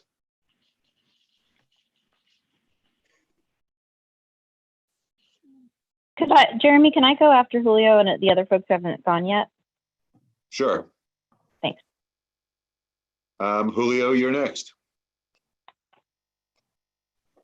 Well, you caught me off guard because I was in mid-chew. I apologize. I'm trying to eat dinner at the same time, participate in the meeting. Excuse me. I just want to say, well, first, Shelby, I really appreciate your testimony, because one, as someone who has worked in an under-resourced school, I really appreciate that, because it does give some context to, I think, the struggles and challenges that schools face, particularly under-resourced schools. So I appreciate that, and I think it also lends itself to a lot of the challenges that particularly Black and Brown students face in public schools. I myself, having to counsel students in hallways when you don't really have a lot of privacy, right? So I appreciate that. I also, I think the real challenge, and me personally, what I'm struggling with this proposal is, I've struggled with, the new school on 60th Street and 3rd Avenue as well, right? Because another school was located right by the Gowanus. And we can't do anything once the school is built, but we can do something prior to a school being located. And, just to Cesar's point, I have absolutely nothing against charter schools. I think, charter school students are public school students. And once they're here, I think we need to do everything we can to support students. I think all students deserve a quality education, period. But as someone, who has been born and raised in this community and have seen people struggle with, high asthma rates and cancer, I have serious concerns about additional schools and facilities where, students are playing and learning being built below Gowanus or near the Gowanus Expressway. So I personally really struggle with that. And while I think, this has been presented well, I do not believe this is a wonderful or great location. But I also the current location for your school is not sustainable, right? And I absolutely hear that this is not a long-term solution. So it's not a question, it's not a statement, it's not, I'm not sure what it is, but I just wanted to say that I really appreciated what you stated, because it really resonated, but it also just, I think, puts things into perspective. So thank you. I have Justin Collins next. Hi, everyone. I want to build on what Julio just mentioned, and to agree with his point that, it's unacceptable for students to have to, be receiving counseling and things like that in the hallway. I think the point that your school needs new and more space makes absolute sense, and that's an issue that totally needs to be dealt with. My issue is with the location, and I'll full disclosure, I'm a former staff member of Southwest Brooklyn Industrial Development Corporation, a nonprofit focused on preserving manufacturing jobs, and I want to really focus on the fact that the proposed location for the school is in the IBZ. I worked in the IBZ for between 5 and 6 years. And, the IBZ is one of the few areas in the city left that's designed to be for good manufacturing jobs. There's not many places like that left here in the city. And because of that, you have to think about the nature of what manufacturing and industrial land uses require. So we're talking about trucks. We're talking about a lot of things going in and out. You're also looking at an avenue like 3rd Avenue, where, over the past year, multiple cyclists have been killed by trucks. And it's because these trucks are also, have you seen an 18-wheeler try to make a turn in the IBZ? It's pretty shocking to watch because some of those streets are narrow. There's a lot of blind turns. It's very dangerous if you're not paying attention. And you see this on whether it's turning from 3rd Avenue onto one of the side streets, whether it's turning from one of the side streets onto 2nd Avenue. They're backing up. They're almost hitting buildings at times, some of these trucks. If particularly a young child is walking in that, that's real danger right there. So those are just a few concerns I have on that front. There's also, to build on what Julio mentioned with issues of asthma and things like that, some of the uses in an IBZ are the types of uses that can only be in an IBZ. And that includes things like live poultry markets, slaughterhouses, things like that. In fact, when I used to walk to work, on 41st Street, I used to go past, for lack of a better word, a bunch of mashed beaks and feet along the sidewalk on 3rd Avenue between 40th and 41st Street. And again, these are the kinds of things that if a young child is going to school in the IBZ on that side of 3rd Avenue, they're probably going to encounter. That's bacteria, that's a health hazard. And we sort of let some of these things go because it's in an IBZ and it sort of needs to happen for the city to run, for the city to have food items and things like that. Again, I don't think it's necessarily the best location for a school and for children to be walking every day. This is not to cast any aspersions on the mission of your school. This is not to cast any aspersions on the fact that you need more space and that young adults in Sunset Park and children in Sunset Park need schools. We absolutely need to find a space. It's just that I don't think it makes sense for there to be a use like this in the IBC. That's all. Anyway, thank you.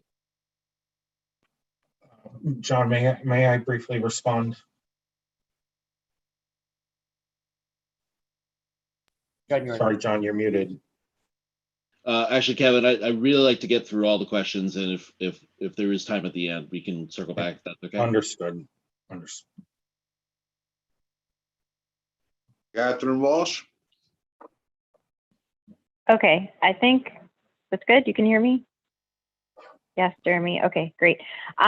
This point has been made, but just to say that I think you're all kind of coming along, and I can see from the first time that we all got together, and you came and you proposed to the community board, really understanding the issues that this community board is up against when it comes to the waterfront, when it comes to comprehensive zoning, and the kinds of decisions and things that we're thinking about. And just to reiterate, there's been a failure. This project is coming to us in the context of a failure of leadership within DOT, within the city, within the state, on a comprehensive view of being able to think about where you're trying to cite this particular project for this particular school and the kinds of issues and community challenges that we're running into. And so you're really feeling this pain point and this challenge of what we in this community have been trying to advocate and push for. So I think it's come through in some of the comments and questions tonight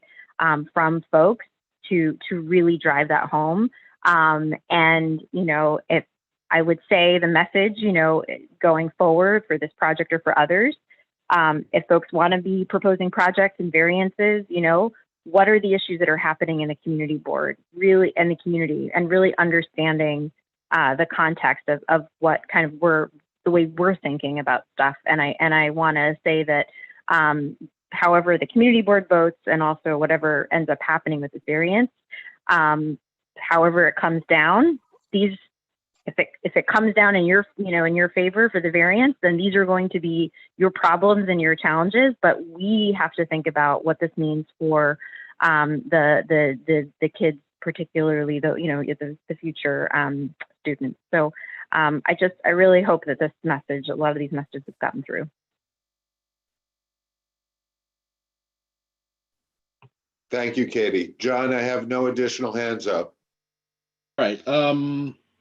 So last chance for anybody on the board or any members of the public. Going. All right, gone. All right.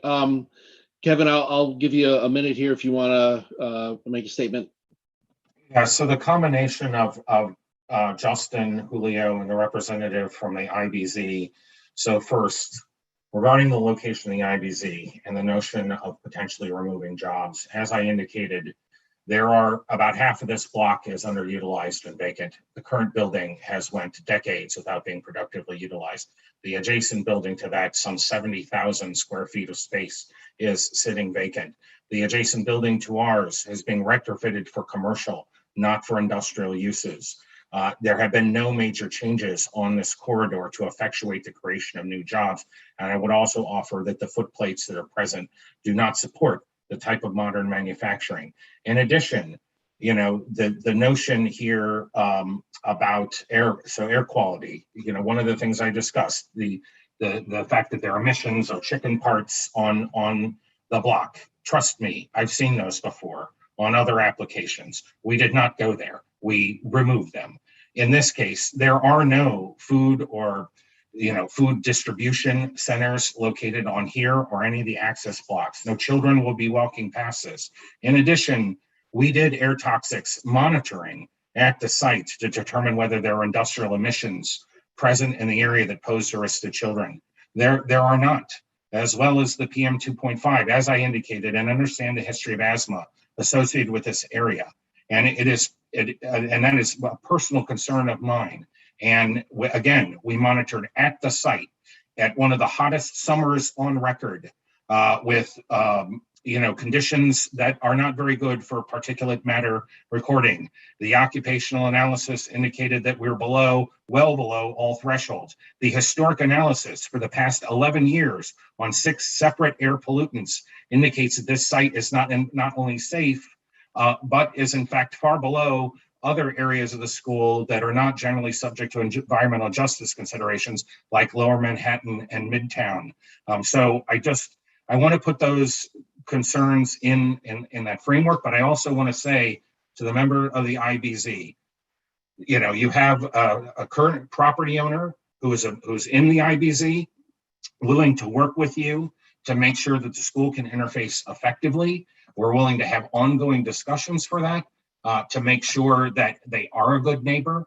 And we're absolutely not looking to displace industrial businesses that are present. All right, So Kevin, I want to Yep. hold you there Hold on. because I see that Nick has his hand up and also Cynthia. Yeah, okay, so let's open it back up, questions. But again, if I really don't want this to be a debate. I want to get everybody's comments on the record. And again, just realize this is all going to go back over to BSA as part of our testimony. So let's, without further ado, let me get Nick and Cynthia. Nick? I'll be extremely brief. So we've heard repeated testimony regarding the air quality. The air quality testing was taken at street level, where in fact the air being taken into the building will not be at street level. So I think a lot of that data, while collected in good faith, is ultimately not going to provide any useful information or ability to discern the overall air quality being provided into the building. Number two, we've discussed this at length in terms of taking away industrial use from the area, regardless of if it's underutilized or et cetera. There are a lot of things coming down the pike, either from EDC, SBMT, in terms of additional industrial uses that will attract other businesses. Currently, you have a building owner that's trying to capitalize on somebody that can give him a higher return, which every real estate investor, to my experience, would take in a minute to go ahead and get more money for his spot. However, as members of this community, our concern is the long-term and overall use for such areas. If we wanted to have 15 schools in that area, we'd have them. We don't. And a lot of times, if we're quoting traffic studies or anything else, if you've been in this neighborhood for a prolonged period of time, the DOT does what it wants, when it wants to it wants to, and that's how it goes. So a lot of these things that, we've been quoted as, Bible and everything else are not truly applicable to the actual needs, concerns, or needs of the community. So, that would be my testimony on this particular regard, and there's really no need for a response. I would move straight on to Cynthia, as I know we do have a land use vote that we have to get to. All right, thanks, Nick. Cynthia? Yes, good evening. I want to thank everyone that came and gave a really great presentation tonight. I think I learned a lot. One of the things, the only thing that I really wanted to bring up was when you presented the slides, you were showing the enhancements to the areas under the Gowanus, so that, providing the safety for people crossing and what have you. But the fact of the matter is that people park under the Gowanus. They have to get in there, and they're going to be getting in there during, the morning hours, when there's going to be high traffic in that area, and people are going to try to get under there because they have meetings with whatever industry they're meeting with under the Gowanus. And, the fact that Cynthia Felix brought up was that, we don't have crossing guards, not even to cross the kids, much less provide safety for traffic that's coming in and out from under the Gowanus, because that area, I live here in Sunset Park, and I've parked under the Gowanus, and I know that I have been blocked in at times where I had to literally go out into traffic to get out of there. So that just shows you the volume of traffic that goes in there every day, in and out, and especially during the morning, because everybody wants to secure their parking spot there. People that work there, or, they're going to meetings there or whatever. And traffic is horror in Sunset Park, a horror. Now, we have had discussions regarding, last mile facilities that want to come in. Now we're talking like volumes and volumes of traffic that are expected to increase what's already there. So I don't see how locating a school in the middle of that is really feasible. I'm sorry. I just don't feel that I can support it, because I don't feel it's safe. All right, thank you, Cynthia, for your testimony. All right, so last call. Any other public comment? Any testimony anybody want to submit? Going once. I would like to address that last comment, John, if I may. Actually, no, Kevin and Richard, no, I think again, I don't want to get into debate. This Of is course. intended to be John. a hearing. All right, fair enough, John, no worries. John, it's not testimony, it's just to record that there have been 200 petitions in favor of the project, which were submitted to the community board offices. And we have those in hand, but we will also put a request if anybody wants to provide a written statement as part of their testimony. They are perfectly able to do so. If you can send it to the board and Jeremy, we will incorporate that into our recommendation. All right. Seeing nothing left on the board, I am going to close this public hearing. I want to thank you all for attending and voicing your opinions.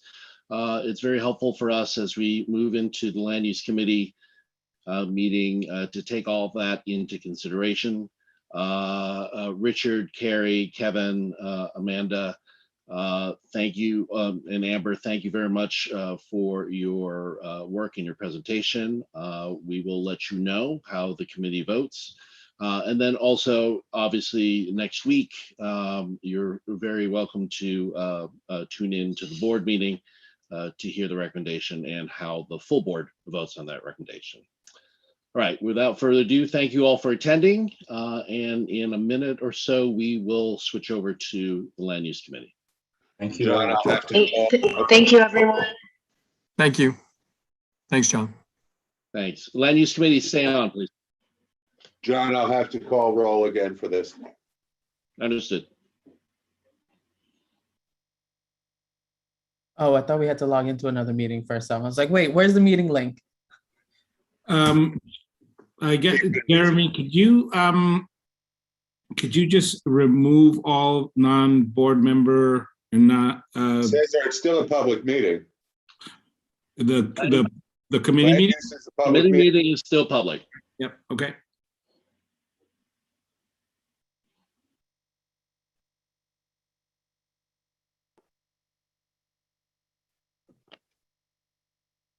All right, so Jeremy, do you want to call the Land Use Committee roll? Yep. John Fontaine, folks, I'm going to mute everybody and please unmute yourself, acknowledge when I call your name, and then mute yourself afterwards. So we will start with John Fontillis. Got to unmute yourself, John. I am present. I saw you there. Alexa Vilas.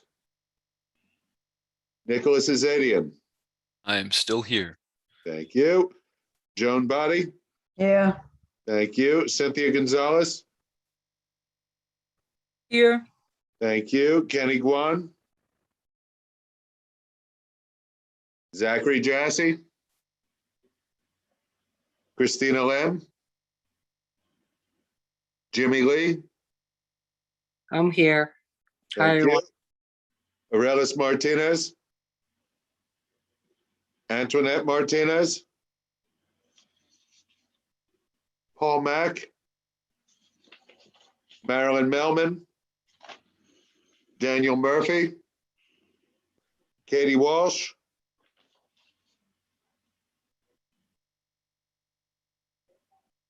Katie? Present. Thank you. Fred Wolf. Cesar Zuniga. Is it? Thank you. Well, Cesar is non-voting, if I remember correctly. Yep, I'm not voting. He's ex officio of all committees. You're ex. And then just to confirm, John, Sam, and Sandra, you're welcome to stay on as board members, but they're also non-voting as well, correct? Correct. All right. But, John, Sam, Sandra, would love to have you stay on the online as well. And contribute if you want to say something for the committee. Okay, so you all heard what the application is. It really hinges on this issue of a variance that would allow the school to be in this location. The difference being is that it would be allowed if it were 400 feet from residential district. The site is 490 feet away. So even if it were honestly the next site up towards 3rd Avenue, it would be allowed. We're really only talking of a situation where it is outside the boundary of 90 feet. Now, that is the abstract. As I said earlier, it's always this push and pull between abstract and the particular. I mean, the abstract thing is that, is by zoning rights, it is not allowed currently. That's why they have to go BSA. And BSA, there are findings that have to be met. I think 5 of them that have to be adjudicated by BSA, and the applicant has to prove that the variance is justified based on the findings. So they have already had to go through a whole report and analysis that has to meet the letter of what BSA requires. But at the end of the day, it's a hearts and minds thing. The board has no, it is only advisory. It's all up to you as committee members to decide, have they made their case? Have they been able to say or convince you all that the benefits of locating the school in this particular location outweigh the abstract requirements of what zoning requires? So they have gone through quite a bit of analysis over and above what would normally be provided by an applicant to the BSA.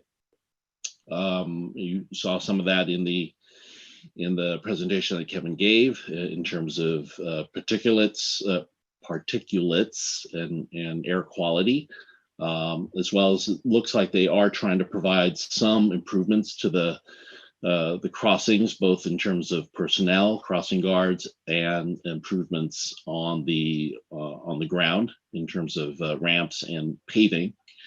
But that's it still is slight improvements that you have to decide are worthwhile to allowing this, or for us to support the school in this location. Now, I will say, under a little bit of advisement for the committee's education, we do have another one of these applications that is coming down the pike next month. It's for a separate school, and it's in a similar location. I mean, I guess, Jeremy, can I let the committee know? I mean, it's public information. Right. So the Prospect School, we've been talking about Brooklyn Rise. Brooklyn Prospect is looking to locate on 39th Street on between 4th and 3rd Avenue in the very large Sunset Yards building, the 10-story warehouse building that was recently renovated from top to bottom. I believe they're going to take a couple of floors of that building to locate their middle school. I'm completely doing this off the cuff.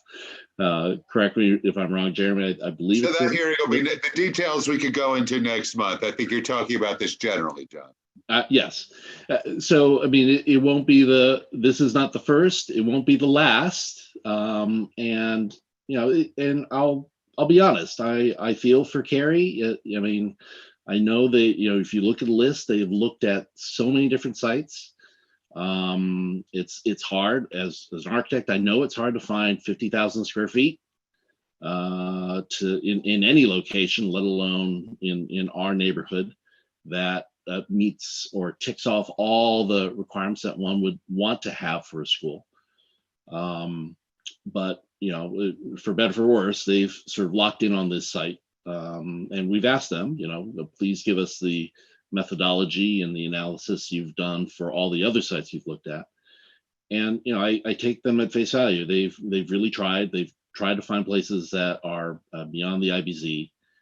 Some of the sites may not be right in terms of location. Some of the sites may not be right in terms of size, but they've made a commitment. Now, again, the project has not started. It's nowhere near construction. We're still in a land use application phase. So I don't want to say this is a fait accompli, And, I do say that, our recommendation does carry weight. Albeit in many situations previously, VSA has basically gone and done their own thing without very much lip service to what the board has recommended. So I've said a lot, but I want to open it up a little bit more for discussion. If anybody has a comment, have a little bit of discussion here, and then we'll get to a preliminary vote and see where everyone stands. So John, I just kind of want to add additional context for us to consider. As you so ably continue to remind us that our vote is advisory and our recommendations are advisory. I think that's true, but in addition to that, I also think our recommendations, as we have seen in some of our more recent votes, 737 Industry City, they also reflect our values, right? And I think I want us to keep that in mind as we consider this project. That because of our realization that our recommendations are advisory, this is really an opportunity to set forth our values and our philosophy around development and what we'd like to see in our community. And I think in addition to that,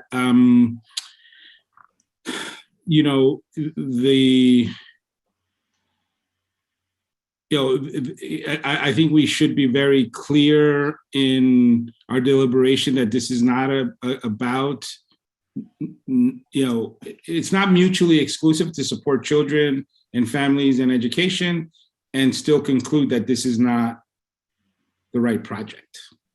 Just want to put that out there.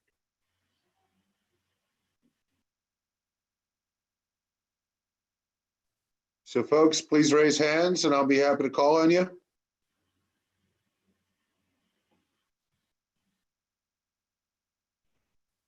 Anyone at all? All right, well, I will say that, whatever way also the committee votes tonight, we do have to, well, I will write it up. So if there are any comments that you want me to underline or expand upon, that's important to me to make sure that the full board gets the benefit of your, advice as well as attention to the matter. I think I've got the gist of what everyone said tonight, and I'll put together that comment list and send that to the committee so you can see it before we finalize it for the board. So we have a hand up now. Okay, I don't see it, but go ahead. Julio Pena has his hand up. Hi. So I just wanted to say, as the Education and Youth Committee Chair, what I said in the public hearing, I'm not gonna say it again, but I can't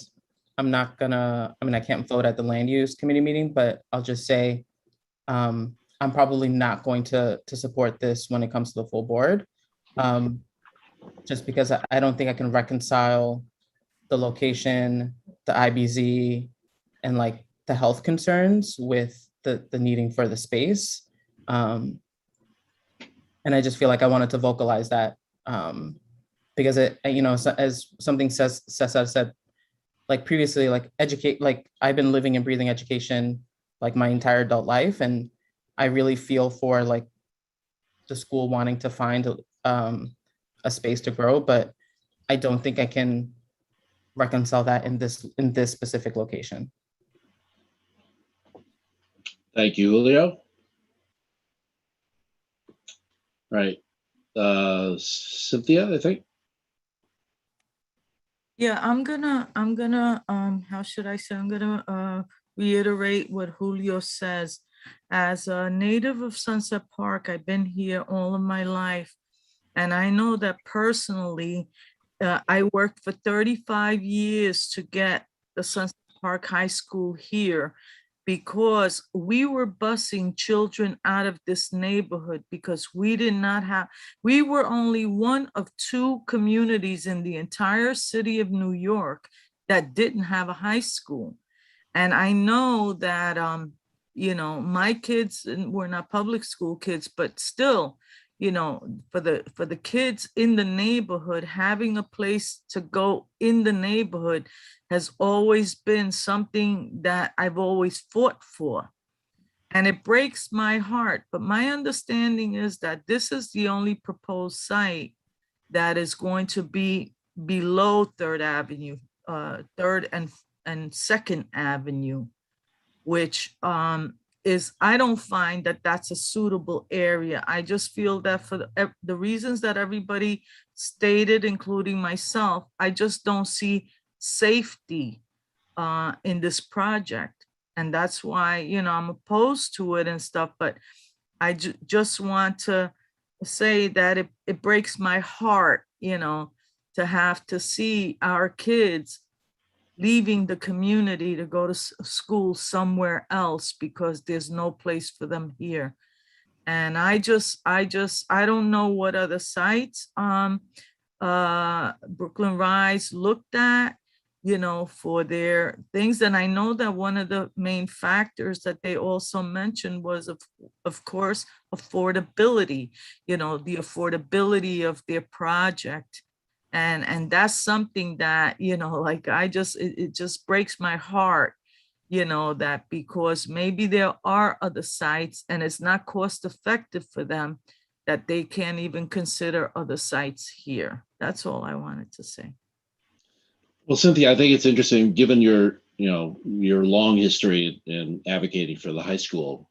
You know, I'm sure you looked at other sites as well.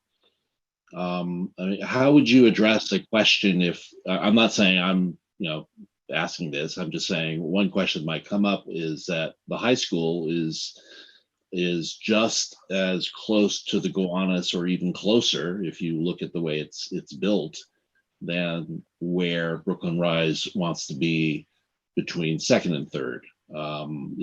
How would you, can you square that relative to the location of high school versus the location of this application? See, the one thing, unfortunately, I think that that's a better question for Joan Body because she knows other sites. She has explored them. She has been a part of that committee that has worked diligently to do that type of identification.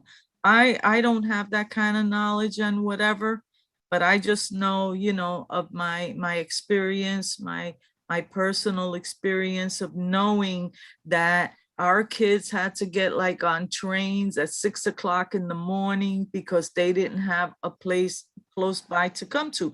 And then after the big fight to get this school, then it was opened up to the whole city, which kind of like squeezed our own kids out. So, you know, that's something that really I had not anticipated. I didn't know, you know, that was going to happen. And that was another heartbreaker in the whole deal. You know, I'm not opposed to charter schools. I think it was Johnston that mentioned, I'm not opposed to charter schools at all. And I think that every school is good and relevant, you know, and wants to do the best by their students and what have you. But we have to, you know, look at, you know, the possibilities of the dangers to our children when they're going to a school where it's like heavily polluted with the Gowanus. It's unsafe crossing it. It's unsafe, you know, with the traffic that's under the Gowanus. All of these things, you know, like it's not really making me feel secure that this is a good decision. But I know that land in itself, it's at a premium. It's like, you know, I know that when, you know, we talked about the waterfront and, you know, I was leading the meeting that we had regarding the waterfront, that I felt that, you know, that the waterfront would be a wonderful place for a marine type high school, a maritime high school or college or whatever, something like that, I think would be more appropriate because it involves older students, not little children, and that's my conflict that I have, because we're talking about little kids, not, high school, maybe a college or something like that, which I would probably support it because it's a different population. Understood. Joan, I didn't mean to close you out on that. Actually, I would really be interested in your thoughts on this, given your experience in citing these facilities. Well, my problem is what Cynthia was saying. They're small children. But then on the other hand, our new school on 59th Street, that has young children also. The school across the street on 59th Street and 60th, they have small children also. We have no room for, we have no land. That's another issue. So I'm kind of torn over this one. Hearing, which I'll bring up extremely briefly, the site on 39th Street was turned down by my committee. So I want this because we need it. Has nothing to do with what type of school it is. A school, to me, is a school. If children can have an education and a good education, that's all that matters. But then safety also matters. So I am torn over this one. I want it. Well, maybe that's my Gemini. Well, I'm a Scorpio. I don't know. I'm always looking at the flip side. So we'll see. Great, thanks, Joan. I mean, I guess a question to the whole committee, and Nick, I see. I'll circle back. Is there anything else that the school can do to help, or is it just so far gone to kind of reflect what Katie, you said earlier, that it's really the failure of all the other agencies and the mayor and DOT, and it's just they're stacked. Anything that they try to do is stacked against everything else that the entire weight of the city government and its inaction would have. I don't know, Nick, if you have a response to that or if you wanted to say something else. I think you kind of can speak to that, where it's just you're trying to put a use that reasonably does not belong in that area. And a lot of the arguments that have been proposed have been for other areas where this has been done, which, we need schooling. We know this. There's a need. And it seems like we keep cannibalizing industrial space for whatever need that we have. We need office spaces. Okay, we don't need any more industrial. I have no allegiance to SBDAIC or anything else like that. I just live here. And you can't keep taking from the industrial waterfront and expect it to still be there, because eventually you take enough pieces out of it, it's no longer viable for industrial business. And you get to someplace in the middle where you have, high volume of industrial activity, trucking and et cetera, and you have a large pedestrian contingent, and eventually you're just going to increase traffic fatalities. And we've already seen, a lot of this on 3rd. And my question is, this is not going to reduce the number of traffic fatalities. You are bringing more people on the other side of 3rd. Whereas if you keep it as an industrial zone, you have, largely people of age going to work versus smaller school children going across Third Avenue. So you have two competing uses, and eventually we have to choose. And, I'm siding more so with keeping this as industrial because there are other upland spaces. They're probably, if they search for another 2 years, they might find it.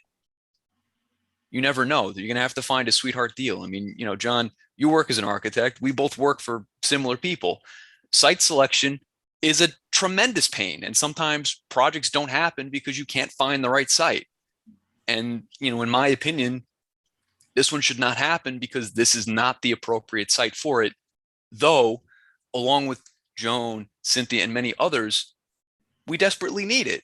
But I'm not willing to compromise future safety in order to provide education, because at the end of the day, those kids need to be alive in order to learn. Katie, I see you, but Nick, can I just, and maybe also John after Katie, the idea that what they were saying is that most of those buildings are vacant now, that they can't find an industrial tenant to take them. How is there a response to that, or there is that a false argument in the sense that, John, currently they're not wrong? However, you have to look to the next couple of years as to the various projects that are being currently developed along that waterfront. You have the film studio, you have EDC's South Campus with all the garment, you have SBMT. All of those are active projects that are going to happen, which are going to need additional industrial support in and around them, of which we have plenty of space for. So I have one question. Sure. Do we know how long that building has been empty? well, I'm looking online. It was purchased just recently by the developer. But it was, Masora Publications. It was a Orthodox Jewish publisher for a long period of time.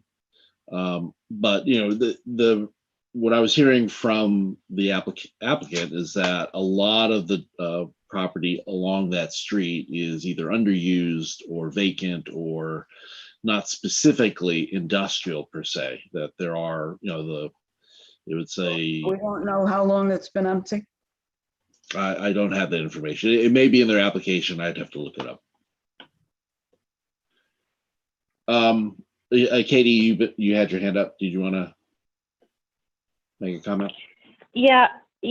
And I'm also trying not to be repetitive, but it's just, again, this framing of this like straw man, straw woman, right? This concept of like, it's this or it becomes that. And like, the framing that was coming from the developer in terms of, well, this project could be used to, connect to larger goals that you all have, and thinking about how to like, frame it that way, or another frame around just the, like, they're like, what are we going to do? What's going to happen to the kids if, we don't have this in the space to move into? I just like, we can't fall into that trap, right? And we have to sort of say, here's a project that is coming to us.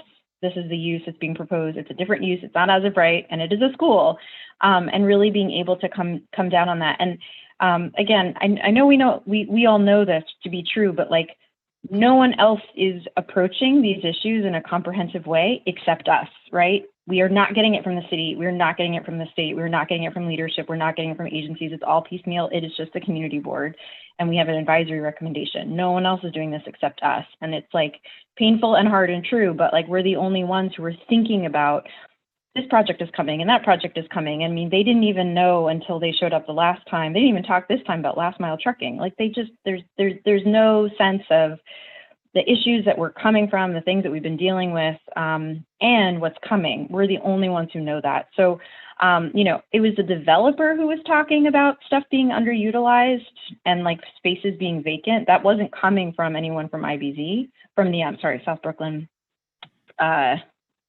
mess up who was joining earlier. But anyway, it was just like that's them saying that spaces are vacant. So like, is it in their proposed, like, I just want to like be a little bit critical about that. But I just really want to encourage us, it's this project in a month and a half, it's 39th Street. But we're the only ones who have that comprehensive perspective. Thank you. Makes absolute sense. Cynthia Felix? Hi, I just also want to add, we touched upon it, but I know Julio and Catherine mentioned it too. We have to keep in mind, currently we have about, I think, 14 schools that are located near heavy traffic roads like the BQE, 3rd and 4th Avenue along 39th and 65th Street. And extensive studies have been made about the impact on the children. They have lower test scores, they have health issues, they have health problems. And really, there's really no way around it because it's a noisy truck route, right? Diesel engines rumble by with the fumes. And while there may be some kind of busing, that's also just going to add to it too. And that's my concern. How is this going to affect the children? In particular, they're small. I agree. We need more space, but it doesn't make this the right space for this. If they were older, it may be something to consider because like I mentioned earlier, the families don't live right there. They have to cross multiple streets, multiple avenues. And if you think about the evening, this school has an aftercare program. Some kids are in school till 6 o'clock. 6, 7 o'clock crossing 3rd Avenue, it's dark already. It's not the brightest spot to be crossing. And I just think the safety is something that we need to consider. And, I'm at a crossroads like everybody else because I do recognize the need that we need space, but is needing the space going to trump the safety of the kids? And I think no one's disagreeing that, yes, we need space and we need it desperately. But is this the right space? I think becomes the bigger thing. And do the reasons why it's not the right space are bigger than the reasons why they should get the space? I think that's really something to think about. Great, thanks, Cynthia. I want to offer a chance if Sam or Gladys, Sandra, Jimmy, or Hector, since I know you're showing up on the list, I don't know if you're still listening or actively, or maybe you're making dinner at the same time. But if you do want to make a comment, again, I mean, I think it's important to, since you're all here, if you have a thought on it, would love to hear it. So Gladys, it looks like you're signaling. Yeah, there. yeah, I would like to make a comment, and my sentiments are the same like a lot of the other members about the safety. And I was, thinking, and I was saying from 7th, if they got to go down, is the danger kind of gets worse and worse. So, we've been through a few visuals there of people that were hit already or killed. So to me, like everyone, education is key and all that, but at what risk, with the children? So that's my comment. So. Great, thanks, Gladys. You're welcome. Cynthia, I see you, but I don't know, Jimmy, you've turned on your camera, or did you want to make a comment? Sandra has her hand up as well. Oh, okay. Well, Jimmy, I'll go to Sandra first, and then we'll Cynthia, then Jimmy. So, Sandra. Hi everyone. I feel the same way. I work in the Brooklyn Army Terminal, so I go down every day that route, and I feel like we do need schools, but safety is a priority. So I'm agree with all of you. Great, thanks, Sandra. Cynthia? I think this is going to be my last comment because I don't want to be repeating what other people are saying, but anybody that has been participating in the Transportation Committee knows that I have voiced a lot of complaints regarding, the motorized and electrical vehicles, scooters, mopeds, whatever they call those things, that's an addition to what's already complicating everything. And they're down there on 3rd Avenue as well. It's not like they're not. It's like so much vehicular traffic is not safe for the kids, and especially not if these if they're being delivered to that particular school on those kind of vehicles. That's all I wanted to say. All right, thanks, Cynthia. All right, unless Jimmy, Hector, or Sam, you wanted to say anything? If not, let's go ahead and get to the vote. John, just can I just say one last thing, just to kind of like respond to your question, because it's a really good question, frankly, because of how difficult this particular case is, right? Because we're weighing, the need for educational space, the need to attend to the needs of children and families with bigger, more comprehensive concerns that we've been on record. And I guess I'm not sure. I mean, frankly, I'm not sure if there's anything else. Frankly, because I think context really matters, right? And the context that we're operating in, we've all kind of enumerated the various contexts points that we're dealing with, right? Traffic, last mile, the lack of leadership that the city has demonstrated in helping us properly plan and rezone our communities. And so I'm kind of stuck at the point where if we're really going to take serious our role as a body that can really effectuate an updated vision to the waterfront, it's hard to then reconcile that with, well, we'll vote for this one and that one. I think like we kind of, there's a part of me that feels really strongly that we just have to kind of hold strong around not, I mean, they don't think this is a spot rezoning. Fine, they don't want to use that term. I think this is a one-off rezoning, if that's a better term. And I think we need to resist the temptation of like just reacting to these one-off kinds of rezonings until we've had the chance to really dive into revisioning what we want for the waterfront.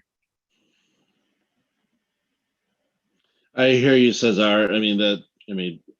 As somebody who's worked in zoning for now 30 years, the problem is zoning is ham-fisted, right? I mean, it's a giant thing that, there's no subtlety, there's no ability to kind of pick and choose your spots. When you zone something, you're zoning whole neighborhoods. You're not zoning particular, the characteristics of a block, which in my point of view is what makes New York, New York. My block has a lot of stuff on it, right? And but that's because of decisions of multiple people over many years, creating the place that it is. And as I said at the very beginning, from my point of view, I never want the abstract to get in the way of things that, from my point of view, would be good for the neighborhood. I will put out there 737 4th Avenue. By rights, there obviously was an issue. It's a manufacturing district. We voted to make it residential or commercial because there was a public good attached to it, right? I mean, it was affordable housing. And we can argue whether or not we could have gotten 100% affordable or whatever. But essentially, that was a one-off zoning, to use your term, and that developer, I think, made a case to the board that the good that would come out of that was worth the change in the zoning that we considered. Now, this obviously is completely different, and taking Katie's perspective in hand is, we don't want to set it up as a straw man that. It's completely different. You have to look at the context, but I the reason why we've been talking about this for now 2.5 hours is because I do believe that these are the hard questions that there are no easy answers on. Effectively, I think the problem is, unless they find another site, right, Nick? I mean, in the neighborhood, which is really kind of unlikely, that's, potentially, I think 50 families that are going to have to find another location for their kids to go to school. I mean, it may be something that Brooklyn Rise might not be able to continue. Now, again, I'm not saying that should fall into anybody's consideration because this is the land use committee. But I'd be very interested, is there anything they can do that could help this? Or is the issue really is that it's, one person hurt or killed or maimed because of this location is one too many. I mean, in essence, I think it's a vision zero thing.